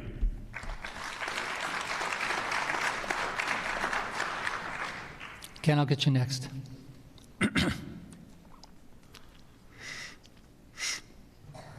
Brian Goodman, 86 Church Street. I just want to try to keep this pretty quick. And FinCom, I have so much respect for you, having now lived in Holliston for about 2.5 years. This is my third town meeting.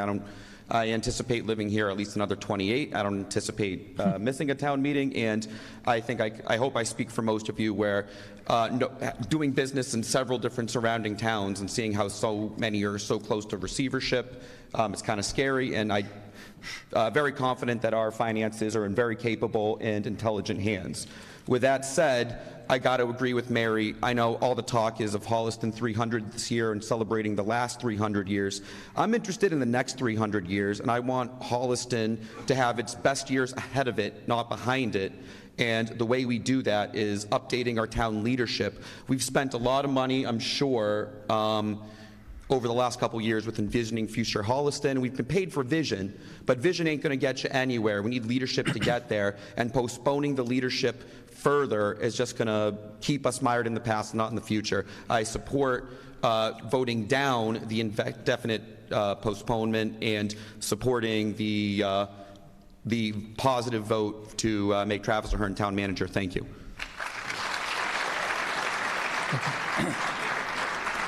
John, I'll get you next. Go ahead, Ken. So just to be clear on a couple of things. First of all, I want to straighten out one thing, which is Jack and I go way back, which is why when I was making fun of him, it was because we're old friends. The other thing is, with regards to this, I was asked what the Finance Committee's opinion was. I never actually made a motion to indefinitely postpone. So I'm all for having debate about this here. If we want to get to the point, if we want to have a long, lengthy debate and get to something that we can approve, I'm all for that. And just to be clear, to Mary's point, I wasn't in town 30 years ago, but I was here in March, which is when this discussion started. So you can talk about history all you want, and my argument, as I said, personally, not speaking as a Finance Committee member, my issue with this is not, let's not do a town manager. It's with the fact that we were editing up until right before this town meeting is a problem. That's why I said, don't take this as I'm anti-town manager. I think that with some more work, rather than getting the first draft of this article in March, less than 8 weeks from this town meeting, was when we first saw it. There are other boards in the town that have not had a chance or that have had feedback that has not been discussed with the board. There are changes that, as I said, we had requested that were not included, which could always be added, but you're limited in the number of amendments you can make. So my issue is not with, let's not do a town manager, let's stay mired in the past. But we also don't leap into the future with something that's dropped in front of us 8 weeks before and say, change, so this argument that it's been worked on for 30 years, if that was the case, then my first day on the Finance Committee, I would have seen this article. I didn't see it until March. Nobody on our committee saw it until March. No other board saw it until March. So we're being asked to change our form of government in 8 weeks when we have a town select board that told us 2 years ago it's going to take us a year to figure out whether we can go from 3 to 5 members. Okay? We still haven't heard about that either. So my point is, back then it was a year of research to just do something like increase your board 2 members, and now it's we only need 8 weeks to change our form of government. So even if we all agree on the change of the form, which we do, I'm just saying that this is not the time to say, let's do a rush job. So, and as I said, I didn't actually make the motion, so. Hold on, John. Well, let's address that procedural point. You did not make a motion to indefinitely postpone, Ken? You asked me what the Finance Committee Yes, I know what I asked you. And I said the Finance Committee recommended indefinite postponement. Okay. I'm all for if we want to have some debate and then indefinitely postpone to talk about, get some town feedback on it.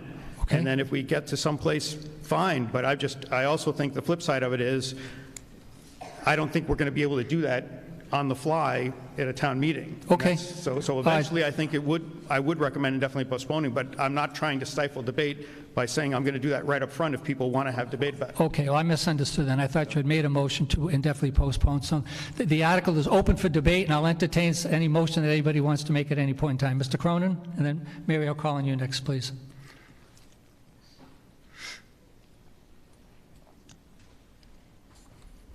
Thank you, Mr. Moderator. Chris, if you'd be so kind as to pull up my presentation. Thank you and good evening again. I'd like to present to this body some information relative to some of the questions you just had posed to you on the readiness of this article, the thoroughness that the board undertook to get it ready for this evening's discussion. Before you arrived this evening, as you arrived, I should say, you received a copy of a brand new warrant article relative to this matter. Our board took late adjustments to it based on the feedback that we'd received from across town government. Those changes are noted in the product that you have. It's cream colored. That is the most recent motion or article content. In addition, you were given a flyer when you came in that had an open letter associated with a grid. That material's been on the town website for 2 months. That open letter describes the benefits of this particular proposal. I'll go through them briefly. What is the goal of the proposal? Why are we doing this? It's to improve efficiency, yet reallocating day-to-day operational responsibilities from elected officials, such as the Select Board, to the professional staff. The town's current structure is considered decentralized, meaning that questions of accountability and efficiency can often lead to multiple directions. This proposal will reallocate the duties and allow the Select Board to focus on greater time and effort on the executive functions of the board, such as policy development, while the town manager coordinates administrative, operational, and financial functions for consistency across departments and boards. Has this been studied? Well, you've heard a couple of speakers talk about Holliston's history. The matter has been the subject of studies dating back to 1970, but the most significant structural change happened 50 years ago. The most significant change occurred in 1994 with the special act that created the town administrator. We have this evening in front of us a gentleman who was on that committee, Mr. Sam Tyler, who was the chair of our governance committee. Sam knows the struggles the town's been through over the last several decades to evolve this position, to empower this position to work for us in a professional and competent manner. Sam has no peer in Massachusetts understanding the challenges that this position really does endure. We met with Sam to discuss the governance committee's feedback and the work that they'd compiled in anticipation of this particular article. Not surprisingly, Sam wants more from this particular article. I'll let him speak for that himself. But I have immense respect for Sam Tyler. I think he's one of the gifts to our town. He's somebody whose intelligence and commitment to public service I greatly admire. And in this respect, I wish to thank him for the job he did on the governance committee and the work that brought us this far.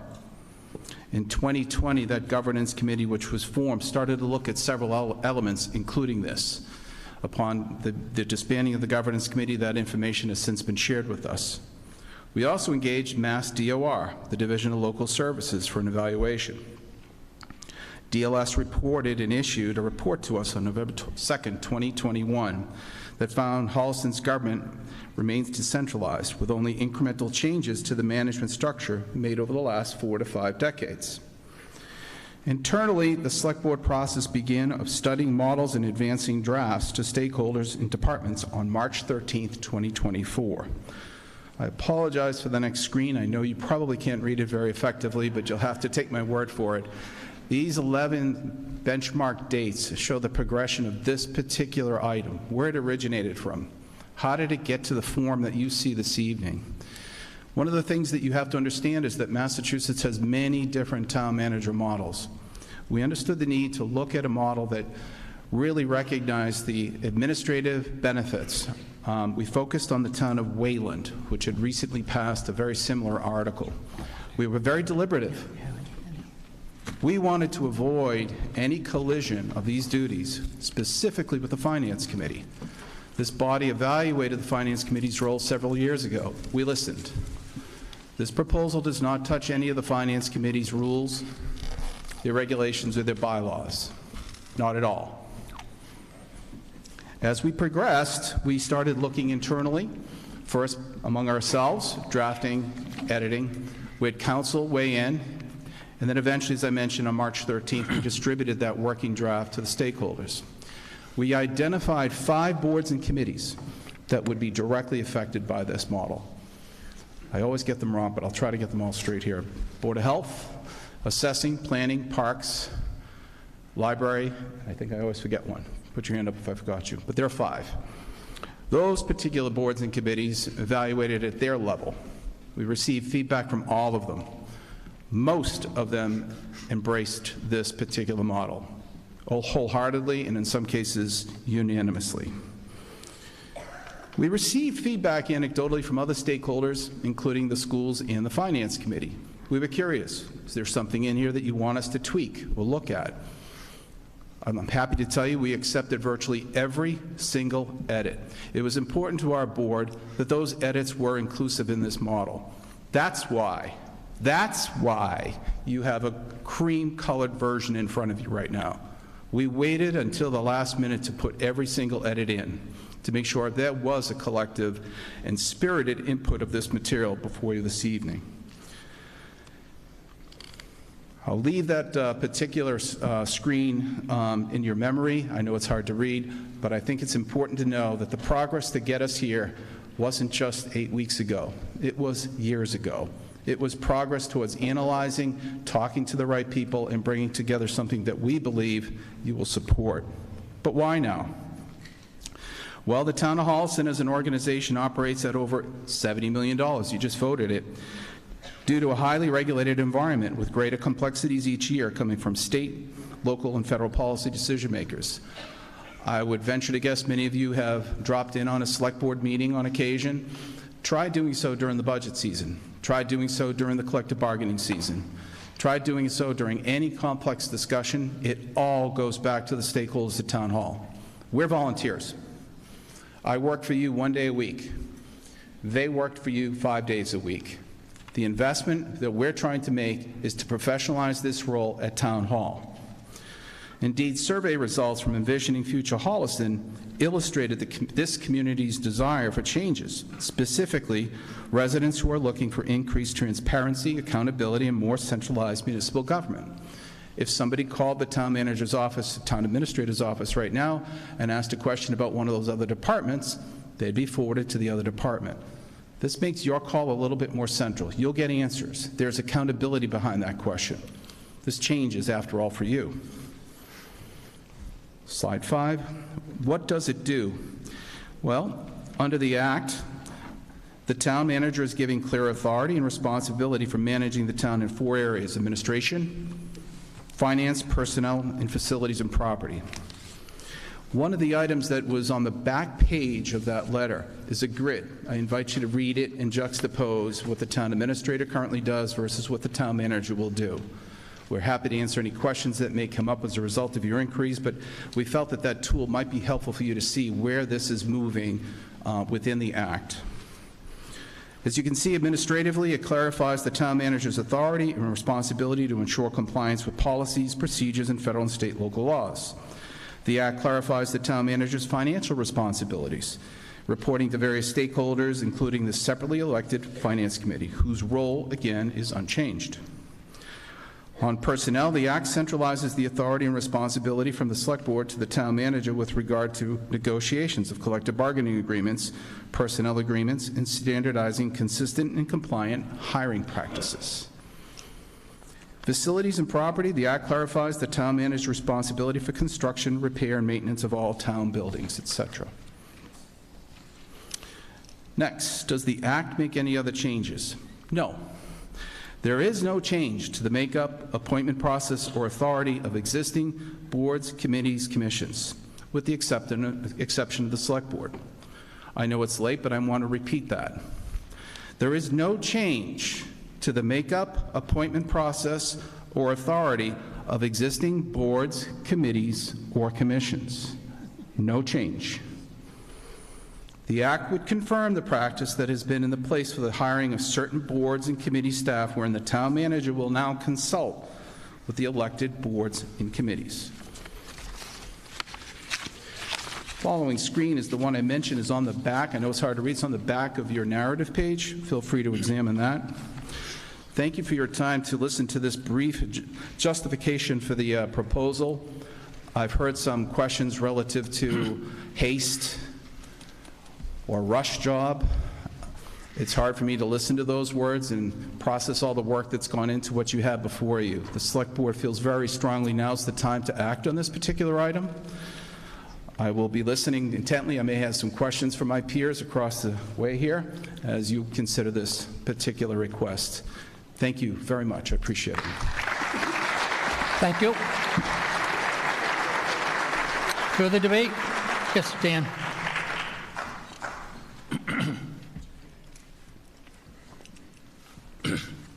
Dan Alford, 315 High Street, speaking for myself. So just a couple questions.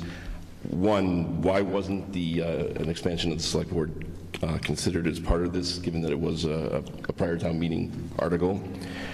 Two, what are the long-term financial implications of moving to a town manager? When I was a member of the Finance Committee, we were looking at hiring a facilities manager, and we actually delayed that by I think it was 1 meeting, as we asked for the Select Board to put together a plan, a long-term plan. What is it going to be? What are the needs of the facilities manager? What other resources is the facilities manager going to need?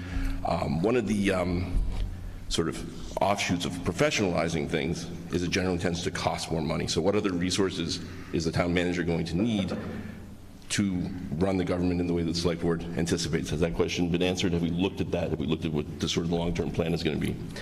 And then finally, why in section 4 C, does it say that the town manager shall appoint on the basis of merit fitness alone with the ratification by a vote of majority of the select board? So the select board has to approve the appointment of the police chief, fire chief, public works director, and assistant town manager. While in 4B, it says that the town manager shall ultimately be responsible for appointing or hiring subordinates to department heads or for boards and commissions in consultation therewith.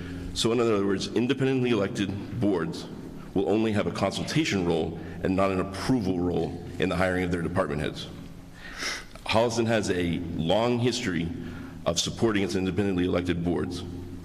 Well, this isn't to say we don't want the town to work better together with potentially a town manager overseeing everything. Why don't these independently elected boards, people who we elect to represent us, to hire these department heads, why are we not giving them an actual vote on approving their department heads? Further discussion, Mary Greendale?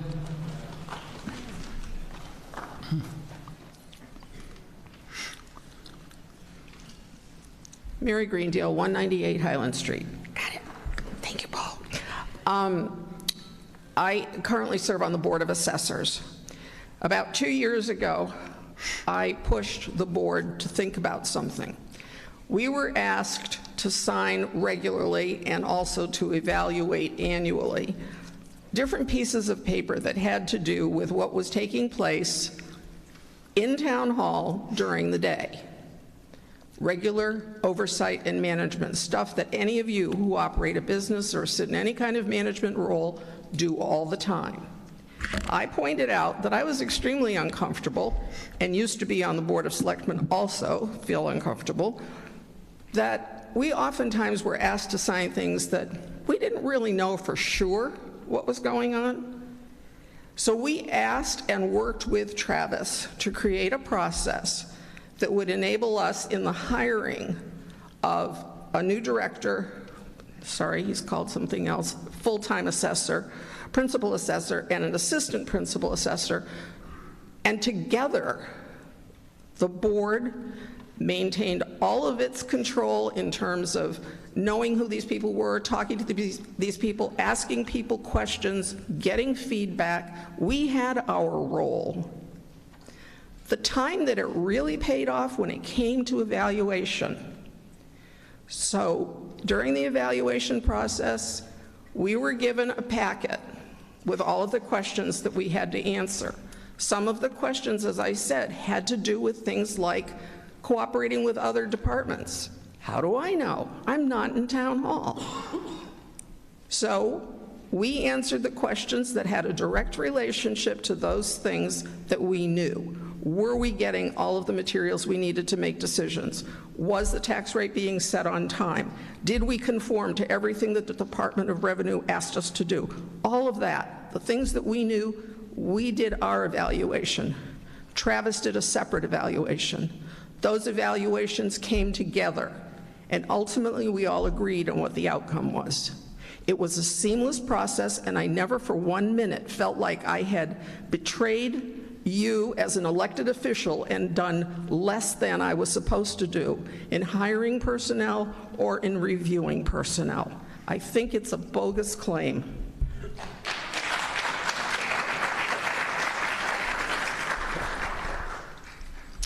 Hi, Ben Sparrow, 9 Forest Park Drive, and I'm a member of the Select Board. So I wanted to answer a couple of the questions that I heard from Mr. Alfred, so I just wanted to address a few of them with some context from my own personal experience. So his first question was talking about moving the Select Board from 3 to 5. And I would say in order to do that, you need to move responsibilities away from the Select Board, and this does that. So for context, I have I think it's about 48 meetings a year. My Monday night every week, I have a wonderful wife and a 5-year-old that I have to leave every week to do this. And I do it willingly. I want to do it, but at the same time, it's a major commitment. And there's a lot of people who are unable to make that major commitment because of the time, because of the energy that is required, because there's a lot that goes into that. And there's also a lot that goes into preparing us on the part of the town administrator, because there's a lot of administrative acts that we have to do on weekly basis. I sign the warrant every week, which is payroll. I'm actually, in our responsibilities in the Special Acts in 1994, we appoint police officers, we appoint EMTs. There's a lot of responsibilities that should not be there because it's not appropriate for an elected official like myself to be involved in those kinds of responsibilities. So I would say moving from 3 to 5 is certainly a conversation to be had, and it's not included in here because this has to happen first.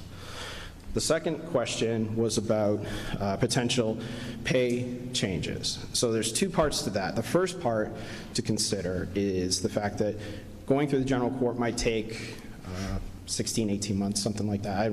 I'm not exactly sure. I think Wayland put theirs through, and it took about a year and a half.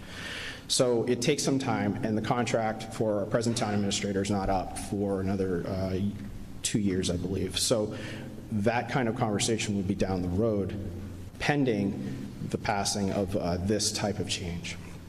The third claim about independent boards, I value that too. I think we are a wonderful community that is driven by volunteers, and I think that's a wonderful thing that we have. But I would also point out that we're volunteers, and many of us don't necessarily have the expertise in employment law. And understanding what we're supposed to do in those kinds of situations, it's not appropriate, in my opinion. And I would also further illustrate that for many of those boards, those other boards that were brought up, there is no language in the bylaws that says that they're responsible for the hiring of those of particular individuals. That's not there in present bylaw. There might be some state law. Of course, this would not usurp that state law in that instance. So what I'm saying here is I think this is an important reform to move us into the 21st century, to professionalize Town Hall. I would also point out to you that many of the departments within Town Hall work together. They share resources. They do so many things across departments. And to completely limit them to only particular boards and committees based on hiring practices further limits the flexibility that's required for efficiency and for giving you, the resident, a better experience when you walk into Town Hall and you ask questions. We have a wonderful professional staff, and a large part of the reason we do is because of the leadership of Mr. Ahern. And I think it's important that we recognize that and that we impart the responsibility that is required for someone such as himself to be able to manage this town that, yes, we've celebrated 300 years, but we're in the 21st century. It's 2024. Let's get there. So I hope I answered your questions, Dan, and thank you for them. Thank you. Further discussion? Two things. One thing I just want to clarify. Just identify yourself again, please. Vincent Murphy, 432 Norfolk Street. Thank you. Which article are we discussing? Article 26. No, I guess which motion? This one or the one that's in the warrant? We're discussing the one that's in the warrant as amended by that clean so piece this of is the paper. one that Yes, sir. governs. Okay, to clarify, there is one bylaw that has one appointment in there. It's the Board of Health. So you made a statement that's incorrect, but it's in the bylaw. So I just want to clarify. We've bandied this about, and that was my concern, and the reason why I wanted to table this was basically I didn't want to get into a discussion here in this venue about let's talk about all these nitty-gritty things. I thoroughly agree. I think it's asinine some of the things the select board has to do. Appointing a fireman. My nephew just appointed as a fireman, but he has to go through before the select board. I totally agree. I don't think it makes any sense at all. However, my concern, this draft was only written, I think we saw up there, March something. We're making a major change. Let's get this correct. Let's put this before the board, this committee, this town meeting in October, rather than, hey, we got this thing revised, and Mr. Cronin's going to make a motion before we vet this out. Because, like I said, I heard from several of the boards saying they did not get heard correctly because articles did not get incorporated the way they wanted it. So I just want to go back. We need time. Before I call on Mr. Cronin, I'm going to ask for any speakers who are suggesting they've heard from other boards to identify which boards so we're not waiting around in mystery. Go ahead, Mr. Cronin, you want to be heard? Why don't we ask somebody else? Go ahead, John. Am I recognized?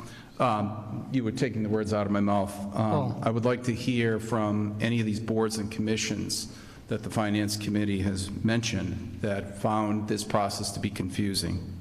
I stood here a few minutes ago and I told you, we have affirmative votes from virtually every single department, all of them. There was one that had some misgivings. They were confused over their own bylaws. That was cleared up on Friday. So we don't have a vote from that particular committee.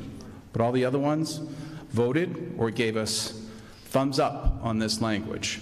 So to that point, Mr. Moderator, I'll open the floor to any other boards and commissions that would like to share their misgivings about this, because that'd be news to us. Okay, thank you. Yes, sir. Yes, sir. Yeah. Thank you. Paul Farameli, 80 Kim Place. I'm sitting here just dumbfounded. Yeah, we need a new car, but like we have to rush and buy one tonight. This is going to be like 12 Angry Men, where we come up with some crap decision and we kick ourselves in the butt for another year or two. If we went for October and said it's going to be voted on October, end of discussion, I don't have a problem with it. But right now, my stomach's turning. We're going to agree on something that we don't even know, because we're just going to lose the will to live to stay here any longer. So can we just put this? We vote in October. We're not saying we're not saying we killed the thing. We're saying let's not rush it, please. Thank you. Yes, ma'am.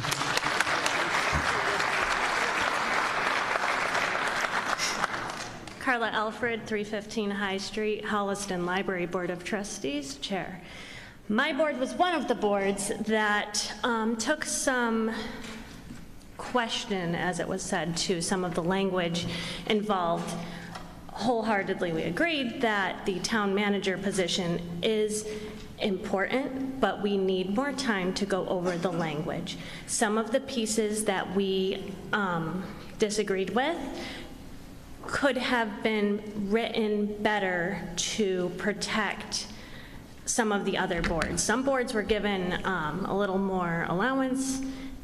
Mine was one that was not. And so, although we do agree, bylaws or not, that we like the position of a town manager, we would like to see some more language worked on, particularly in Section 4, to support elected boards in this town. Thank you. Further discussion? Yes, sir.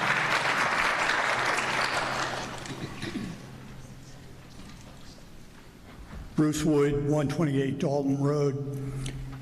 What we've heard for the last about half hour is discussion between various people that we all respect who lead the town. They can't tell us unanimously what they want. Therefore, as a town meeting, we're going to be asked to vote on something which has very specific language and is going to go to the State House. And personally, I'm not ready to do that. Mr. Moderator, I don't believe there is a mechanism to postpone this only until October. A motion for indefinite postponement could have that effect. The correct motion would be a motion to indefinitely postpone this article, and I'd like to formally make that motion. Okay, we'll now debate that motion, which is similar in fashion to debating the merits of the article, but it's open for discussion. If the motion to indefinitely postpone prevails, then the article will go off the agenda. And if it's denied, then we'd revert to the main motion and vote on it again. Yes?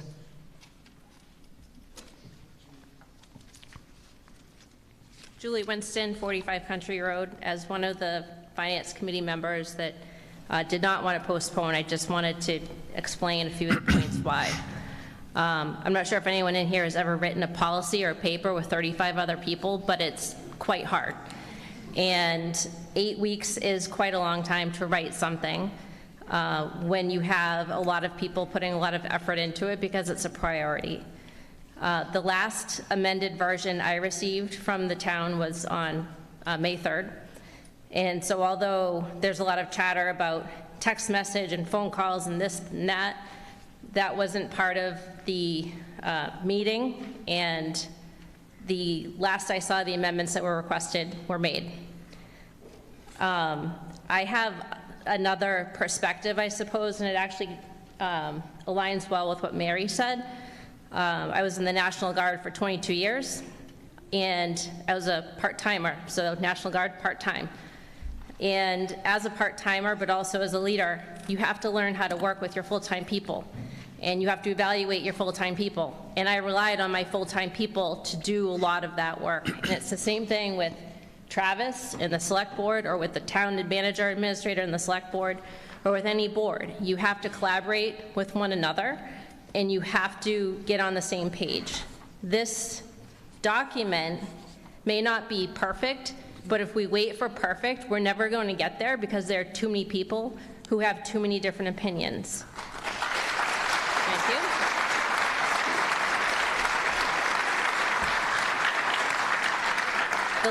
The last thing I would add is that when people say this board needs a say, and that board needs a say, and this board needs a say, yes, everybody needs a say, but the vote is here tonight in this room, and so you all do get to have a say, and you have another say on Tuesday when you can vote for people. And also notice how many spots there are that don't have candidates, that someday may be candidates for a position that we're talking about right now.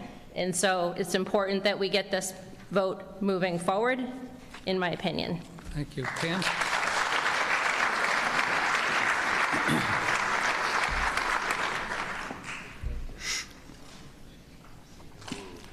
Hi, Pam Zico, 180 Fisk Street.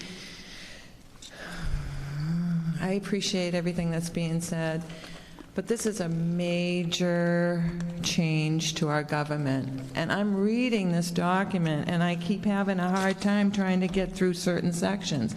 If it's not written perfectly, how are we supposed to send that to the mass and pass this as law? We have to have something that's written that gives all the information and takes everybody's opinion and everything. And whether Mr. Cronin likes it or not, this is a rush job. This is 3 or 4 months. This isn't 2 years that we've been discussing this. This is on the books. This is a major change to our form of government. And whether, you know, I'm not against a town manager either. But if it's not written perfectly, and I can't even get through Section 8. I can't even get through that paragraph. It just doesn't make any sense, and that's just one. I keep marking things down, and I'm like, if I can't get through it, and I don't understand because it keeps rattling on, and the ands and the buts and the and fors, I don't know. So I agree to definitely postpone this until October at least, so that we can get more information. One sec. Just one sec. Mr. Talman, did you want to be heard? Just on the issue of the form of the, again, Jay Tallerman, Town Council, on the form of the act. First of all, it follows the form of many other town manager acts. So a lot of the language is actually borrowed from other towns' town manager acts. I apologize on behalf of the legal profession for some of the language and the ands and the buts, but I can assure you that this isn't a form that is readily approvable by the Commonwealth. Thank you. Yes, ma'am. Michelle, I'll get you next. I'm sorry.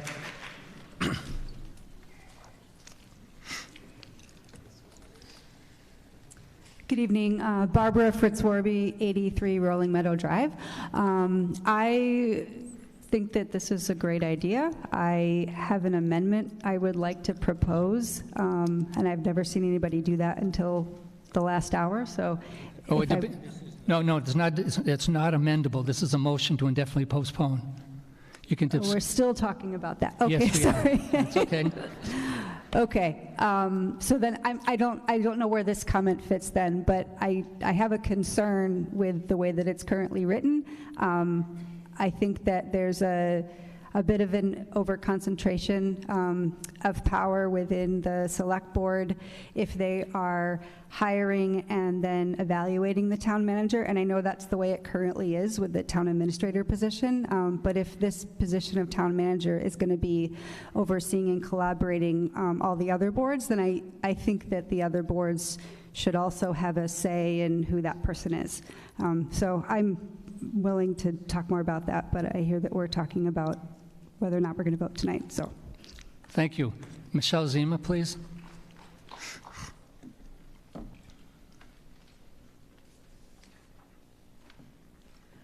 Michelle Zemer, 583 Winter Street.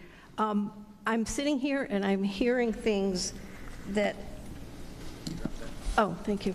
I'm hearing things that I don't think that they're lies, because I think that the people that are saying them truly believe them. But when I hear that all of the requested changes were put into the document you have now, I have 4 requests that I made multiple times that were not integrated into the document. So don't think that they were. Another thing that I'm here, first of all, it says in, I don't know if it's in the final warrant or in the copy that we received, it says that the explanation is, the act is intended to streamline the day-to-day operations of the town manager from the select board. If that was true, and I believe 95% of it is true, I would be supporting it. I wouldn't be recommending indefinitely postponing. But you are changing things if you vote for this. The Town Administrator Act, the 30-year-old act, repeatedly says boards, commissions, departments, whatever, under the jurisdiction of the select board. That means that bodies in this town that are appointed by the select board are then under the town administrator for things like the hiring, the budget, you know, things like that. The new language doesn't say that. It says all boards, committees. And I don't know why that hasn't been brought up. You know, you can't say there are no substantive changes when you take out a phrase like under the select board. That doesn't exist in the new version. The other thing is, you know, it says that it doesn't affect the finance committee, but it does because, I'm sorry, I left a copy at home, so I screenshotted, I took a screenshot of the language in the Town Administrator Act. This is in the Town Administrator Act, it's number D. It says, the town administrator shall be responsible for the preparation of the annual budget for all town departments and agencies under the jurisdiction of the select board, prepare a uniform budget document in format that's acceptable to the finance committee. I don't think that's in here because one of the changes that we requested, well, actually, that might be in here. But one of the changes that we did request is in the, I think more than one person requested this. In section, just to show you, in section 3D2II, it says establish set budgetary guidelines to be used in development of annual budget. And we requested multiple people, subject to Finance Committee approval. And the reason we wanted that in there is the budget guidelines are the very first step in preparing a budget. If we don't, and we have the final step, we make the recommendation to town meeting, the Finance Committee. If we don't have approval of the first step, by the time you get to the 4th step, all of the assumptions are based on something that we didn't approve. And that just makes no sense at all. It's, you know, the departments come to us with their budget so that we could budget accordingly. Well, it's based on those assumptions. So it really makes no sense. And I don't know why that line wasn't put in. That's what I mean when I say, when they say that they incorporated all the requests. To me, that's one of the most important things, and it isn't in there. If we get far enough, I do have a motion to amend with the 4 points, but right now we're just, but that's why I think if we postponed it, we can come up with a document that serves the purpose of streamlining government, taking away the day-to-day operations from the select board that they have to deal with once a week, which is what I am 100% for. And I repeatedly said at every meeting that we discuss this, I want a document that I could say in front of town meeting, this is a wonderful document, and I can't say that today. Thank you. Jay, did you have a comment? I think they were waiting. We haven't heard from them, so They're next up. So I just wanted to address a little bit some of those last changes without debating whether there was a good idea or a bad idea that was brought up. The amendments that were just discussed would add new powers to the Finance Committee that don't currently exist under their bylaw. We scrutinized carefully because we wanted to make sure that when we were reviewing provisions that none of the actions taken under this act would change in any way the enumerated powers of the Finance Committee under Articles 4 of the town's bylaws, and none of them do, but that particular amendment that was just referenced would add a new power and move us away from streamlining from what the FinCom has right now. The FinCom has a significant authority, more than the statutory authority here under their existing bylaw, and none of the provisions of the Town Manager Act change that in any way, shape, or form. Thank you. Mr. Tyler?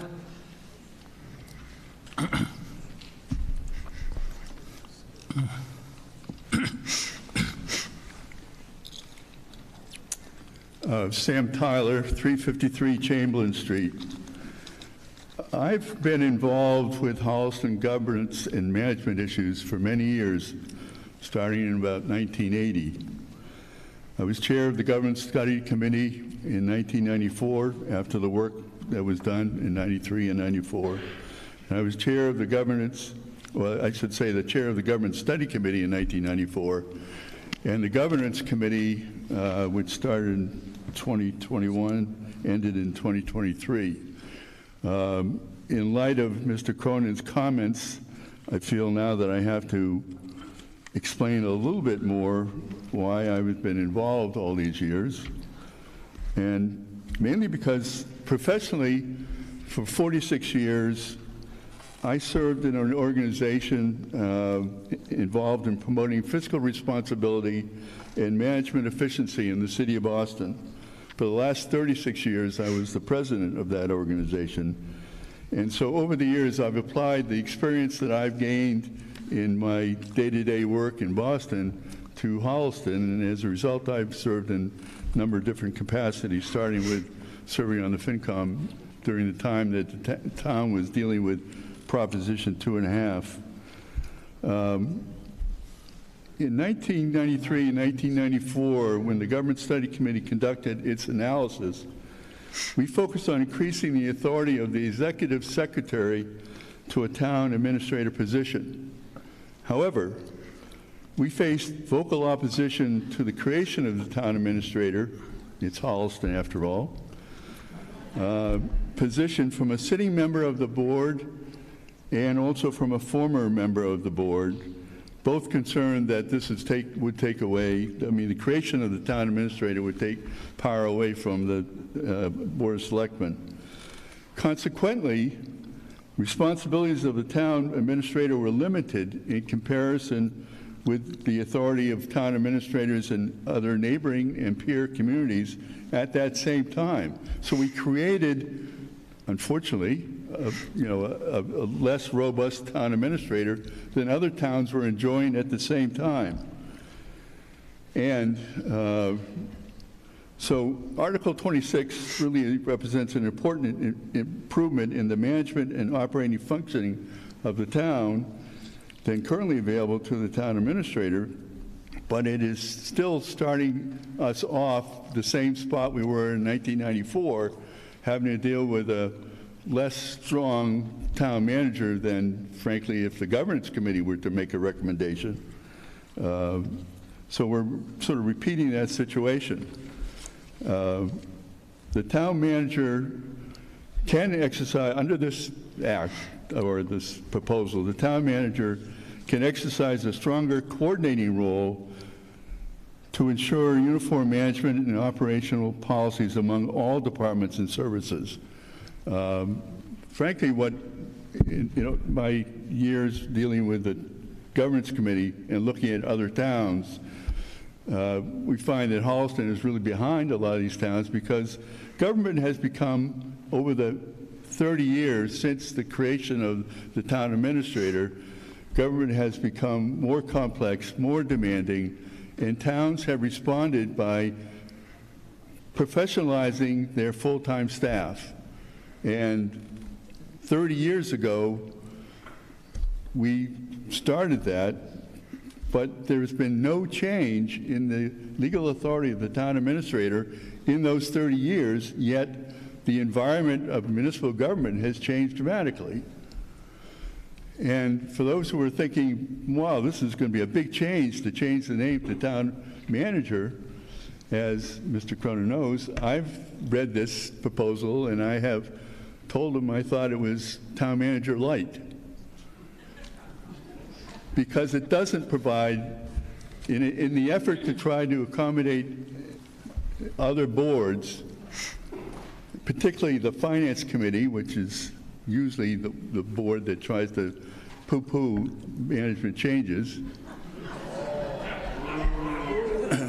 Speaking from experience dealing with my time as chair of the Governance Committee, and you know, some responsibilities of the town's daily operations are shifted from the select board to the town manager to strengthen the town manager's day-to-day responsibilities and give the select board more time to focus on policy. You've heard that before. So I won't go. I mean, I won't go more into the responsibilities because you've heard that. But the Governance Committee, when we were active, recognized that a reallocation of responsibilities was essential between the select board and the town administrator, and that this act is really the start of that. The issue of why wasn't the issue of 5-member select board included in this is exactly as was earlier described, that the issue of the reallocation of responsibilities hadn't been addressed, and that would have created a situation with a 5-member board would have made it impossible for the town administrator or town manager to act if the select board continued to exercise its same responsibilities. So some of that reallocation of responsibilities, the town manager is responsible for executing the weekly warrant and approving event permits. That has been the responsibility of the select board, except, again, those events requiring sale of alcohol because of a state law. Town manager is able to accept allowable donations and gifts, except to those to the school department. Will oversee crisis intervention in emergency situations, and may execute all grants and grant applications and execute all contracts binding on the town, although the school department would be treated separately again. You know, town manager is responsible for the financial management of town with the assistance of other full-time professionals, finance professionals employed by the town, but nothing in this article really affects the legal authority of the Finance Committee to meet the challenges. As was already explained by town council, the proposal that was what you just heard would have exceeded the authority, legal state authority for the Finance Committee, so it was out of order. It shouldn't have been included. So one last thing, just to double down on that issue. State law, which also is repeated in our bylaws about the Finance Committee, is that the committee shall consider any and all municipal questions for purpose of making reports or recommendations to the town.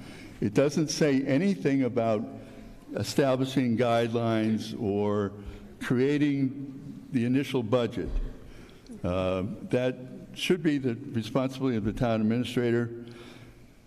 frankly, that would have been, if the governance committee had the opportunity to come back with a recommendation to strengthen the town administrator position, we would have done, that's one of the issues we would have addressed. So, state law regarding the Finance Committee responsibility is limited to being, to make recommendations. Interestingly enough, the, I guess, Concord Finance Committee website says the Finance Committee is a deliberative rather than a decision-making body. I think the Finance Committee would like to have a larger role than the state law allows, but it's an important role even in terms of the responsibility of reviewing the budget and making recommendations to town meeting. But they're not part of they're advisory, and that's, again, an important role. So I would argue that the changes that are being proposed are not major changes. There are town administrators that have more authority than what's being proposed here. But consistent with Holliston practice of incremental change and then wait years before there's any other change, this is the right step at this time, and that would have to be followed by other steps. The Division of Local Services issued a report on the financial management of Holliston in 2021 at our request made by the Select Board.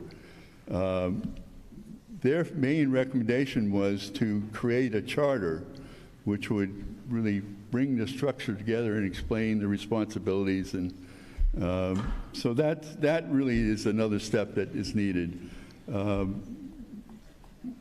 They also made a recommendation of a budget bylaw that's not addressed here. So again, nothing in this proposal right now challenges the legal authority of the Finance Committee.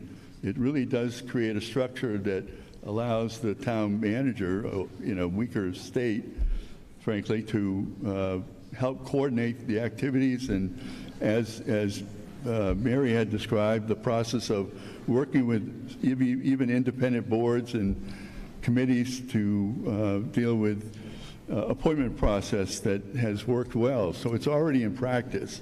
So for those reasons, I would strongly recommend that indefinite postponement is not approved and Article 26 is. Thank you. Next in line. Yes, sir. I'm just going to take you in line. Yes, sir. Come on up.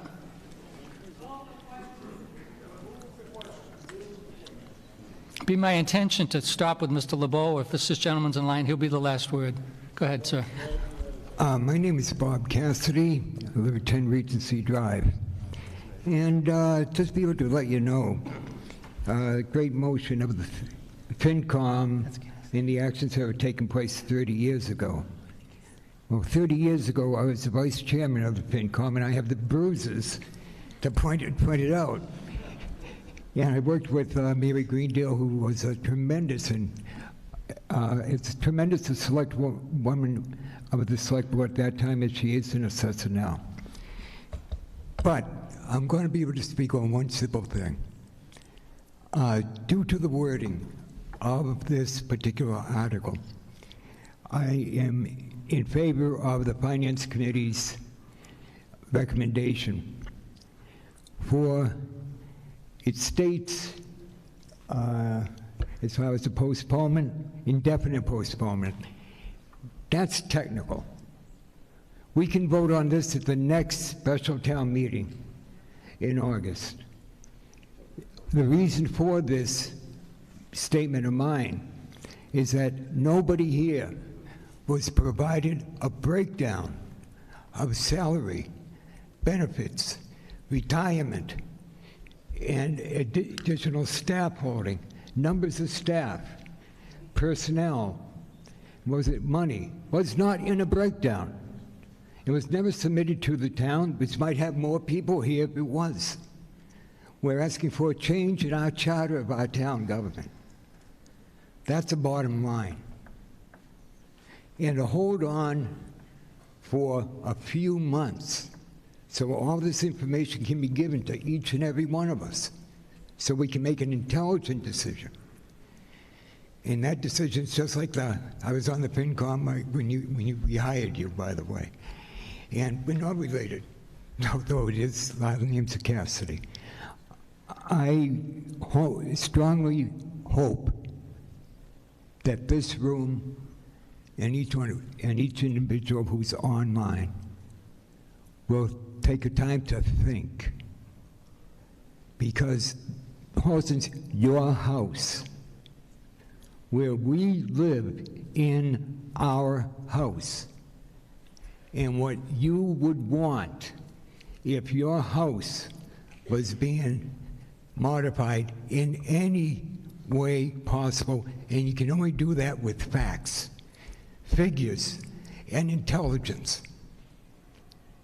And just saying that, as we said 30 years ago, when the hiring of Paul LeBeau came for us, I hope to God this room takes the time, the ability, and the intelligence to put this off at least till October. Thank you. Next speaker.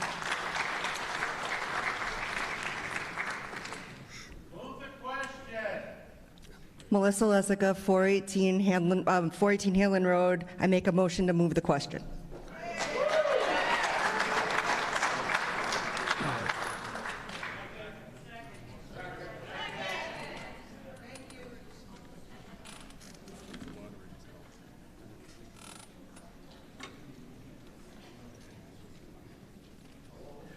Just checking, make sure I'm following. It's not debatable. We have a motion to move the question that's been seconded. All those in favor of moving the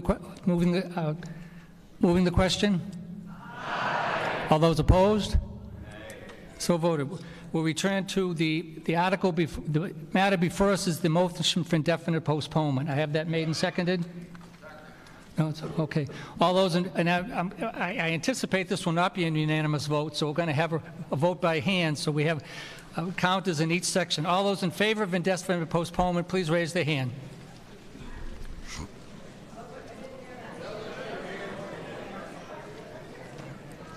They want it. What's they that? want to know what they're voting on. Okay, I'll clarify in case there's any misunderstanding. What you're being asked to vote on is whether or not to indefinitely postpone the motion that moved that the town authorize the select board to petition the general court for special legislation for the Town Manager Act as presented in Article 26 of the warrant, with 3 specific revisions denoted by asterisk in the printed version on cream paper, colored paper handed out the town clerk's counter and available online. It's the actual motion. You're being asked whether or not to indefinitely postpone. All those in favor of indefinite postponement, raise their hand, please.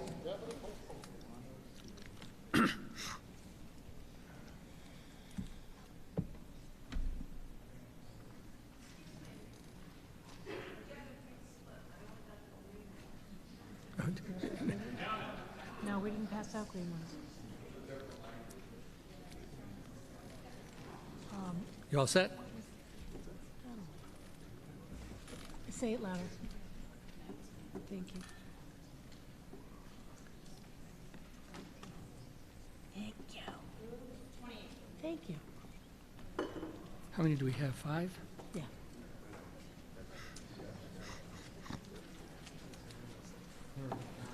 $39.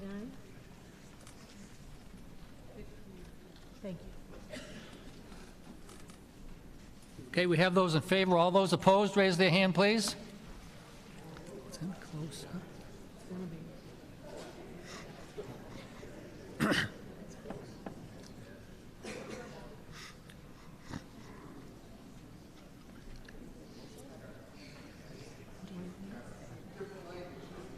Peg.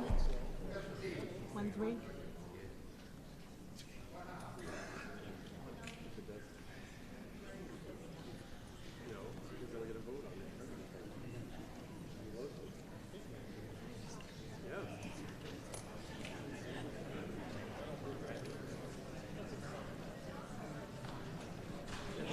can't hear you.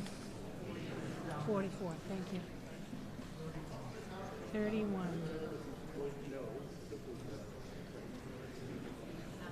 9. I don't count.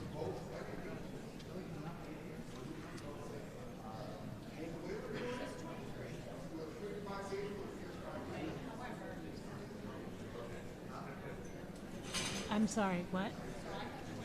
They have to look, you have to count a purple slip. If they don't have a purple slip, they don't vote. So I have no idea what you just... But if he has a purple slip, that means you can vote. 24?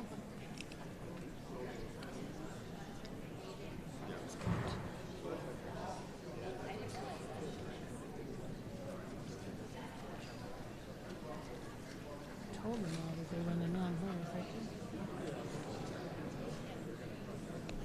Dan, just hold off while we're voting. Go ahead. That was close. What do you guys get? 127 yes, 121 no. 127 yes? Yep. To indefinitely postpone? Mhm. 127 no. 121 no. Okay. Yes, we have the vote. The vote is 127 in favor of indefinite postponement and 121 opposed.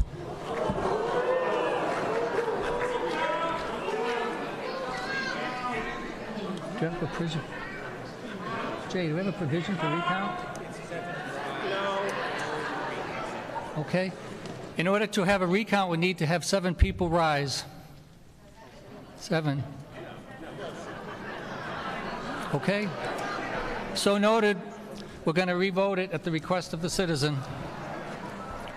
All those in favor of indefinite postponement, please raise their hands again.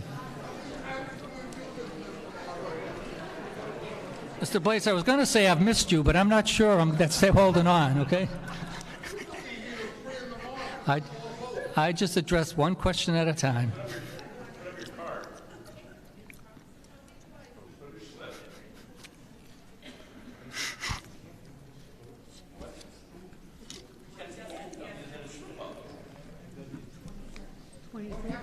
Shh, shh, shh. 21.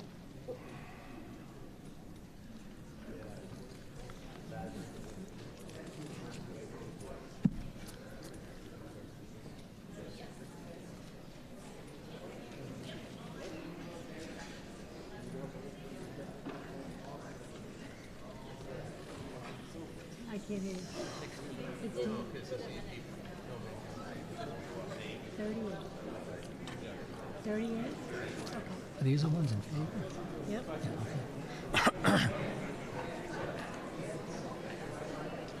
Do we have them all? No.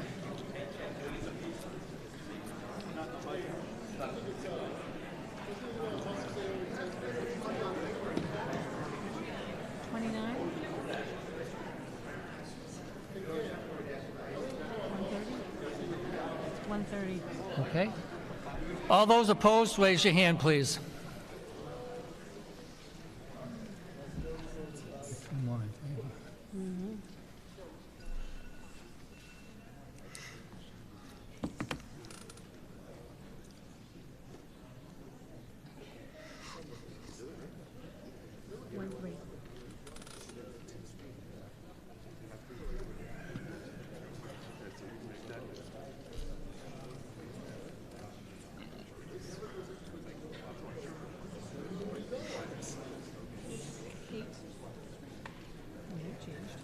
That move, yeah.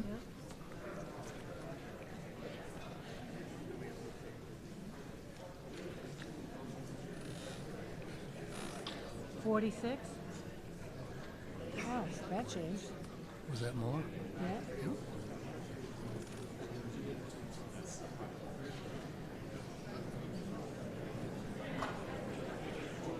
Two, 4.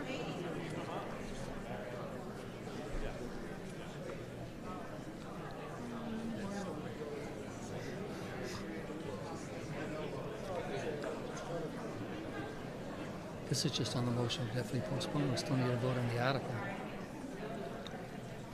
If it doesn't pass. Right. Yeah.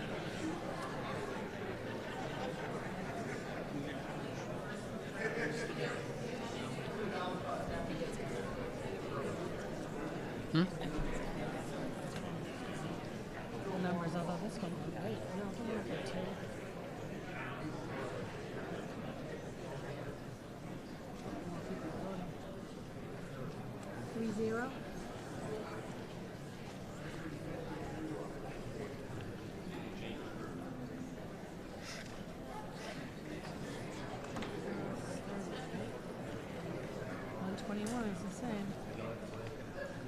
121 no, 130 yes. Okay. Okay, we have the vote. 136 in favor of indefinite postponement, 121 opposed. The motion, the article is indefinitely postponed. What? No, we just voted it. Thank you. No. As a state representative. Oh, I'm sorry, go ahead, Mr. DeVito.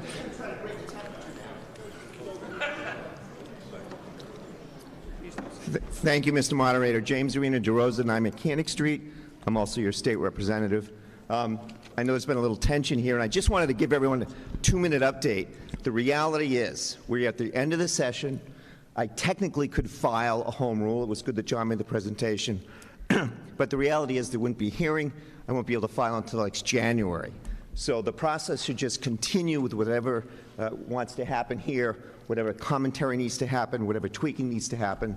Whatever gets passed in fall, I will file it, and then hopefully it'll go through. Just wanted everyone to have that context. Thank you, Jim. We'll move to Article 27, General Bylaw, Regulation of Industrial Vehicles. To see if the town will vote to amend the town's general bylaws by adding a new article regulating industrial vehicles on public way as spelled out in the warrant article. Enforcement will be by the Holliston Police Department.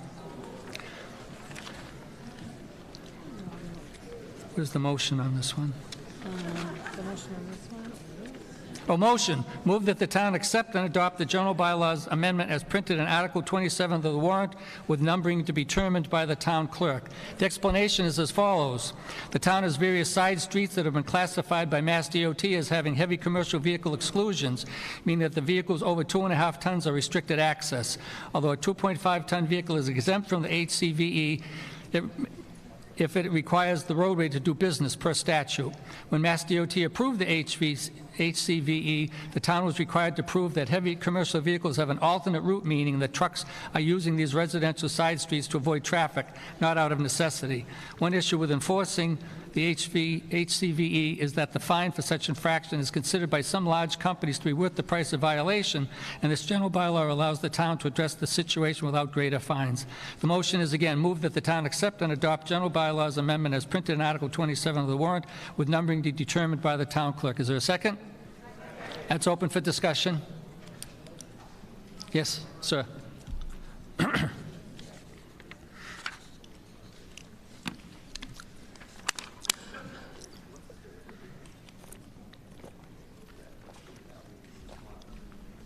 David Ellenbrook, 180 5th Street. I move to a temporary. I'm sorry, go ahead. Yeah, I move to indefinitely postpone. Oh, you moved to indefinitely postpone? All right, there's a second? Go right ahead, sir. This article gives the select board too much power to close and restrict vehicle traffic on roadways in town at their discretion without public input. With every road you restrict, you need to at least do due diligence on what impact the restrictions will have on other roadways, because this was not done by restricting traffic at Lowland/One Road. This board's decision has more than doubled traffic on 5th Street, Franklin Street, and Central Street. With Woodland Street closed and detour signs that lead you nowhere, makes you wonder if Woodland Street Bridge is ever going to be repaired.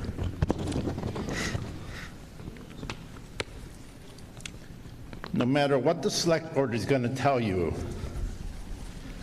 this article is put in because of Fawn Road and Lowland Street. Because at the fall town meeting, we voted to not restrict what is going on and what they want to do at that road. And this is their way of circumventing our vote. I would like the board to tell us what businesses are saying that the $50 fine is worth it to them? It's in the warrant.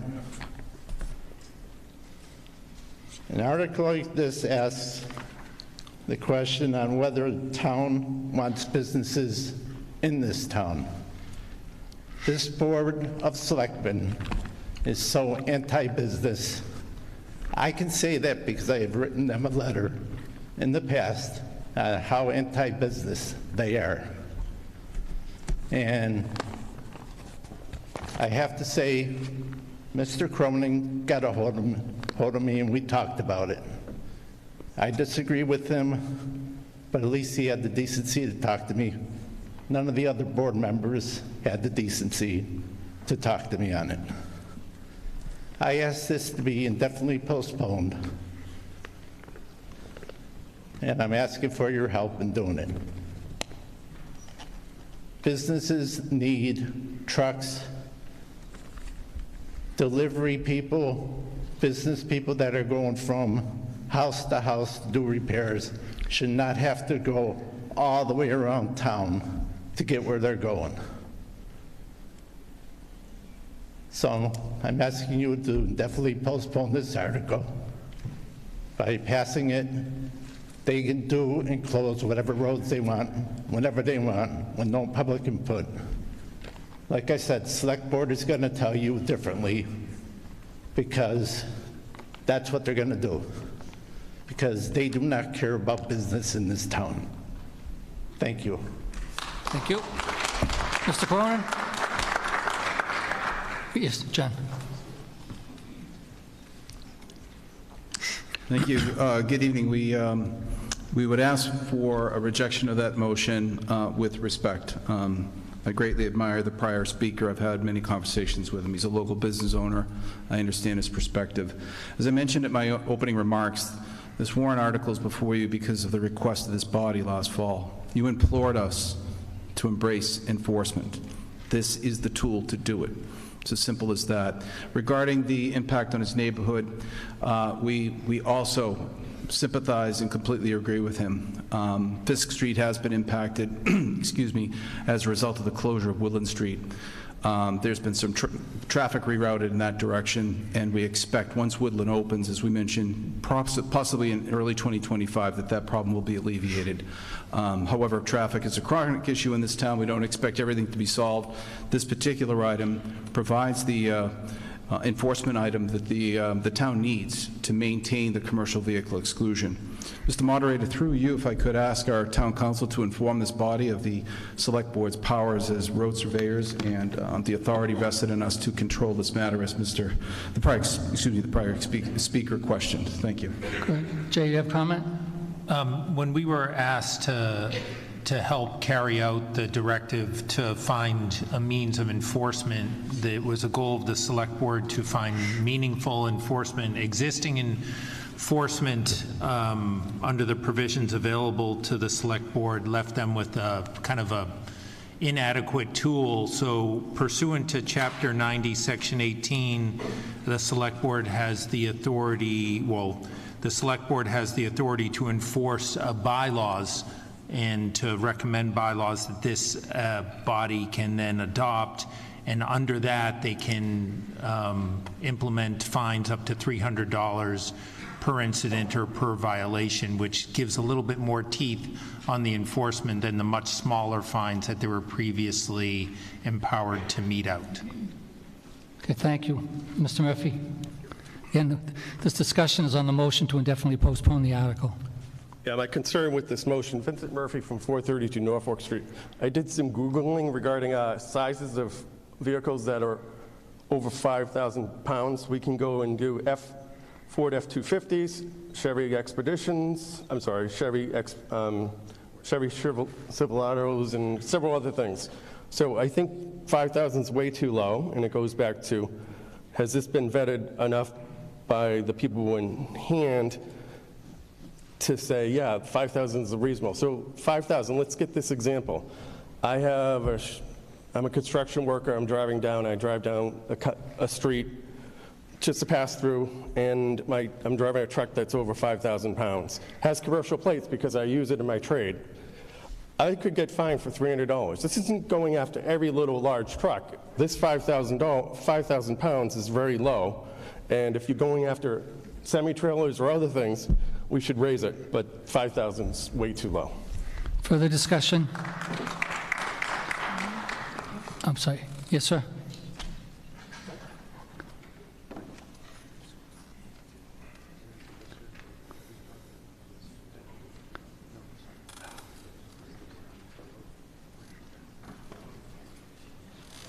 Welcome. John Roll, South Street. The address tells you where I'm coming from. Every day, deuce and a halves, 18-wheelers, car carriers with 10 cars on them come tooling down our lane-and-a-half wide street because it's the shortest route between 109 and Route 16. Not the best route, but the shortest. They come down there, the windows rattle, they do damage to the house.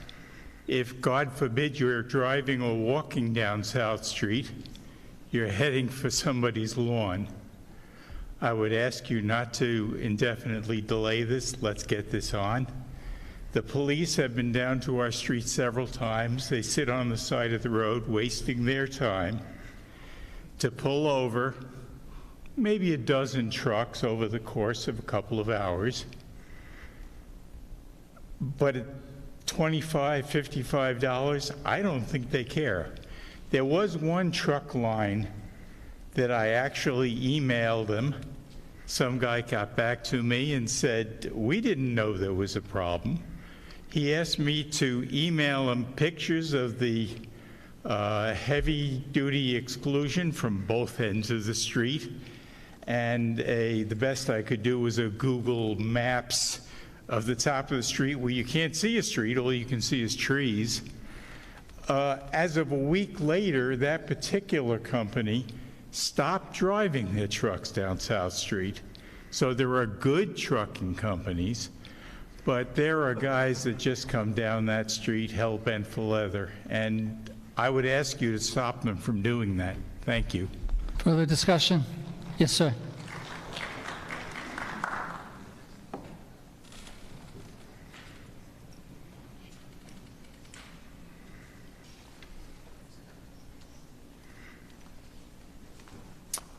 Devin Howe, 10 Dixon Circle. I would just like to echo the comment that was made on commercial vehicles, really inclusive of pickup trucks where tradespeople, heading home, want to get home just as much as everyone else after a long day's worth of work, especially those who work with their hands all day. I think the number itself of just 5,000 pounds seems way too low. And also, it raises concern to me of the fact, I'm curious as to how this is enforceable. It really doesn't seem appropriate that a pickup truck could get pulled over just for driving down a roadway without necessarily committing any traffic infractions other than having commercial plates on a side street. I do understand and I happen to agree with the last individual who spoke regarding South Street, but it's irrelevant to the points I just made. Yes, John. Just to clarify the weight issue that was brought up, we are bound by this weight limit. It's state law. We didn't dictate that weight. It's delivered to us via the Massachusetts general law regarding commercial motor vehicle exclusions. Thank you. Any further discussion? Yes, sir.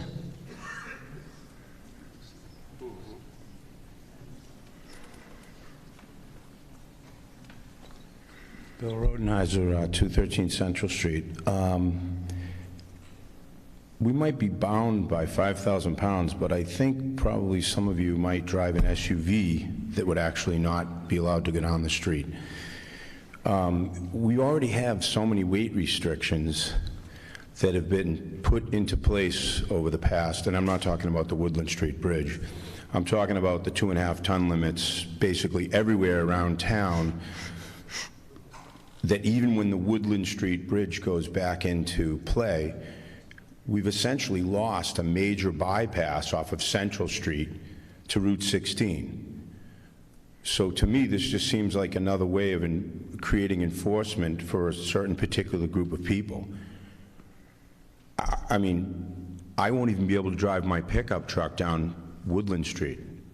So I live on Central Street, and so I have to now go down Central Street because the bridge is out and because there's all these other areas that you can't access in town because of the 2.5-ton weight restrictions.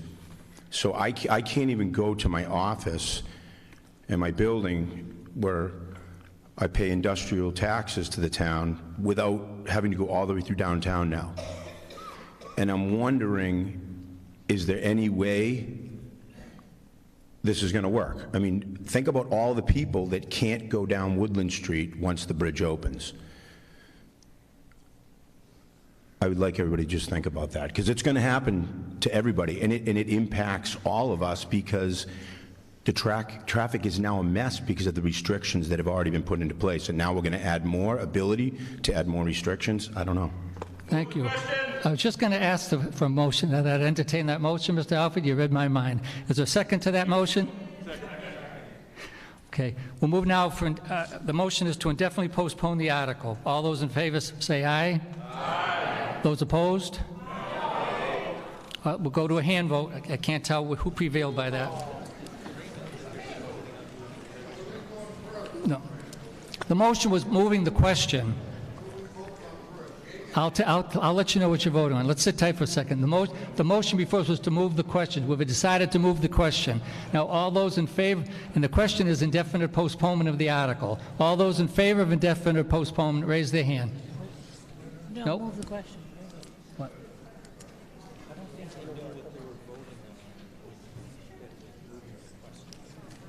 Okay. At least I showed up. Okay. Okay, we're going to revote the motion to move the question to make sure there's no uncertainty here. Okay? A voice vote. All those in favor of moving the question, say aye. Aye. All those opposed? No. We have to have a hand vote on it. I can't tell. On moving the question. Okay. Hand count. All those in favor of moving the question, raise their hand.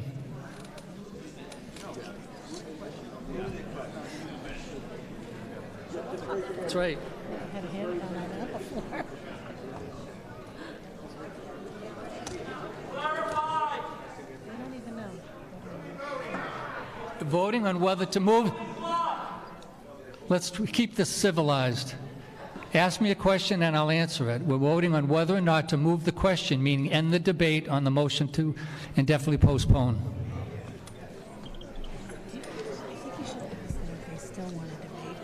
No, I don't want to give them any more time.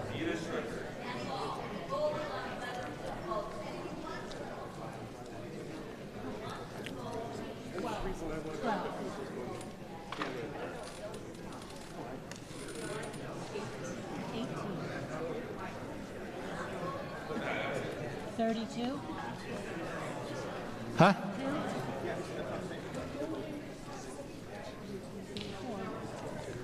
We need one more.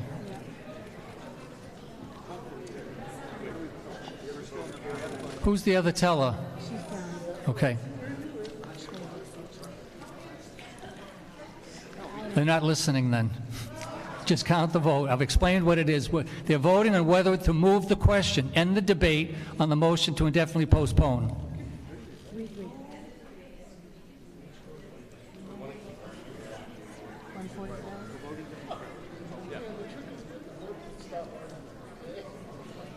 What's the vote? 147, yes. To move the question. Yeah. Okay, now, all those opposed to moving the question, raise their hand, please. They've disappeared. The vocal opponents have disappeared. Let's go through the process, though, for the record. Please count them up.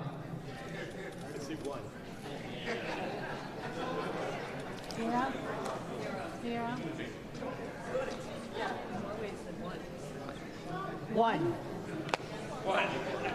This appears to be the security of anonymity.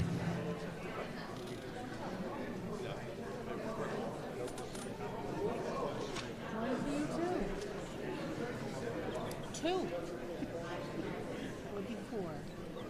What do we got? So we have 147 yes, 4 no. The vote is 147 yes, 4 no. We'll proceed to vote on the motion to indefinitely postpone made by the gentleman. All those in favor of indefinite postponement, please raise their hand.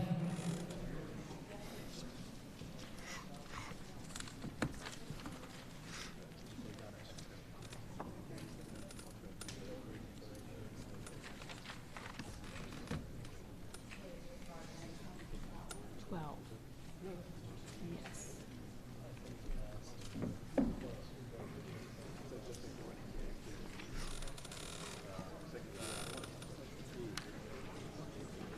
21.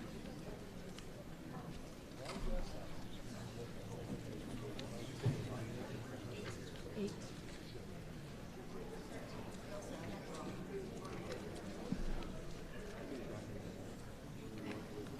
4. Okay. Okay, that's everybody.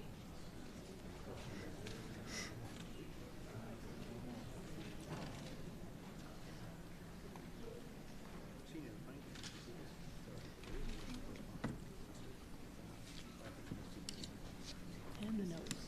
Oh. All those opposed to the indefinite postponement?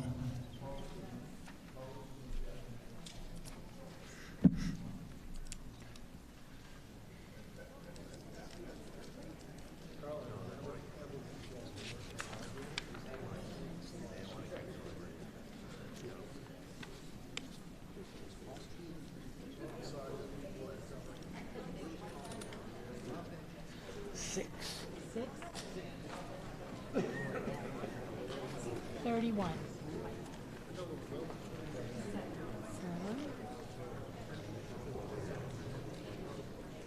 25.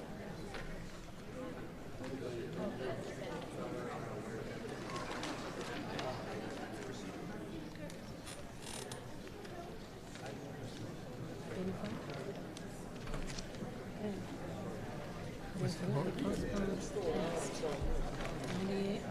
Okay. I have the vote.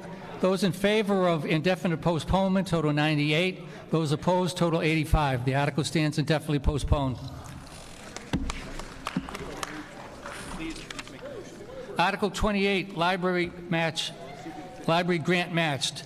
To see if the town will vote to raise and appropriate a transfer from available funds a sum of money for the purpose of providing matching grant funding required for an application to the Mass Public Library Construction Program to consider rehabilitation of the existing library or reconstruction of a public library to be determined by a feasibility study if selected for the grant program or take any action relative thereto. The motion is move that the town appropriate $150,000 from free cash for the purpose stated in Article 28 and authorize the town or the library trustees to apply for, accept, and expend Massachusetts Public Library Construction MPLCP grant funds if approved.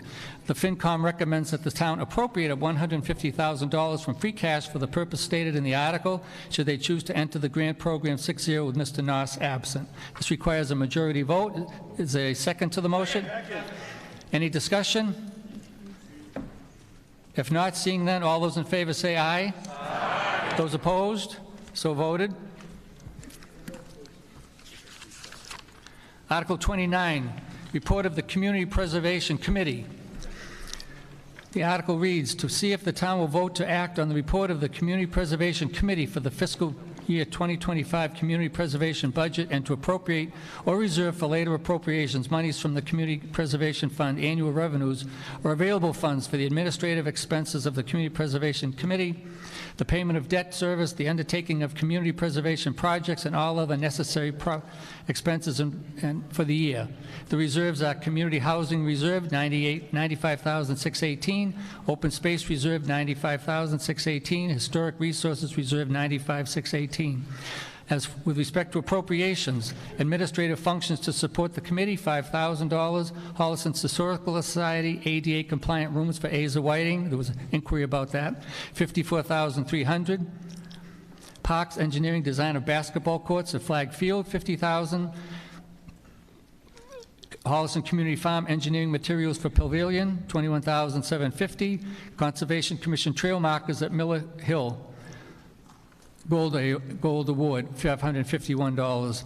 The total is $131,601. And to extend the sunset provision on the previous $1,100,000 appropriation for Goodwill Park renovations to June 30th, 2025, or take any action relative thereto. The offered explanation is the total balance of community preservation funds as of May 2024 annual town meeting is approximately $4.85 million. Prior to approvals for the above requests, comments may be coming from the community preservation if there are inquiries made by public. The Finance Committee recommends that the town appropriate $77,000 from the Community Preservation Fund general balance and $54,000 from the Community Preservation Fund Historic Preservation Reserve for the items listed in the article, and will make a recommendation on town meeting on the Goodwill Park sunset provision at town meeting 6-0. Mr. Noss. Is there a second to the motion? Second.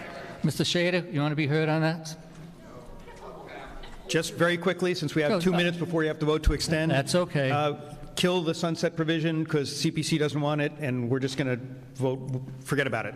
So our recommendation is kill the sunset provision. Just let it expire. Okay, well, I need an amendment to the article. If I can't just kill something at a request. It's in the motion you have. You should have a motion that says... Mr. Moderator, the suggested motion does not include the extension of the sunset. So the suggested motion is fine. Second, well, okay, fine. Yeah. I stand corrected. Any discussion? Seeing none, all those in favor of the motion, please say aye. Aye. Those opposed, so voted. We have 2 left. You got 1 minute. 1 left? No, 2. Yep, that's okay. Article 30, road acceptance, Rebecca Lane, Select Board, to see if the town will vote to accept as a public way Rebecca Lane Station 0+00 to 5+0006 and the associated drainage easement in the Triangle Farm subdivision as shown on the plan entitled Acceptance Plan Triangle Farms Rebecca Lane Station, similarly stated.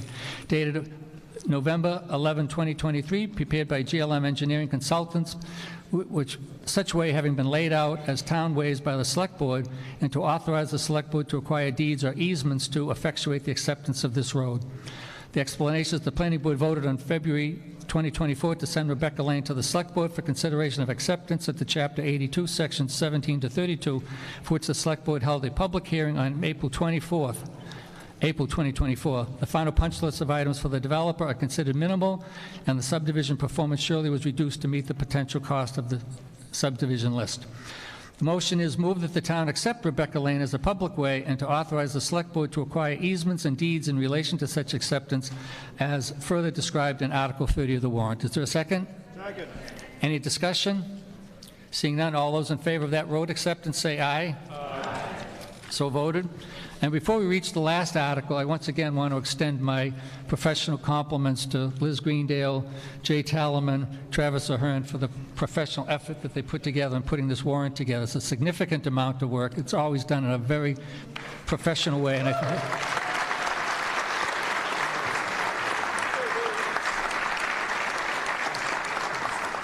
I thank them for it. The final article is water tower lease authorization sponsored by the Select Board to see if the town will vote to authorize the Select Board pursuant to Mass General Law, Chapter 40, Section 3, and any other authority appertaining to lease to use and occupy a portion of the town-owned property located at 0 Fairway Lane, Mount Hollis water tank for a period of up to 30 years for the placement and operation of cell towers and associated appurtenances under such terms and conditions as the Select Board may determine to be in the best interest of the town or take any recommended action thereto. This is to secure the best financial terms for the town to lease space on water tanks to cell companies. The lease arrangements must be longer than normally allowed by the Select Board to agree without a town meeting authorization. By authorizing a lease of up to 30 years, the town can negotiate the best financial terms, which then benefit the General Fund, Water Enterprise Fund, and Capital Expenditures Fund as a percentage of these. It requires a 2/3 majority vote. The FinCom recommends favorable action, 6-0, with Mr. Noss absent.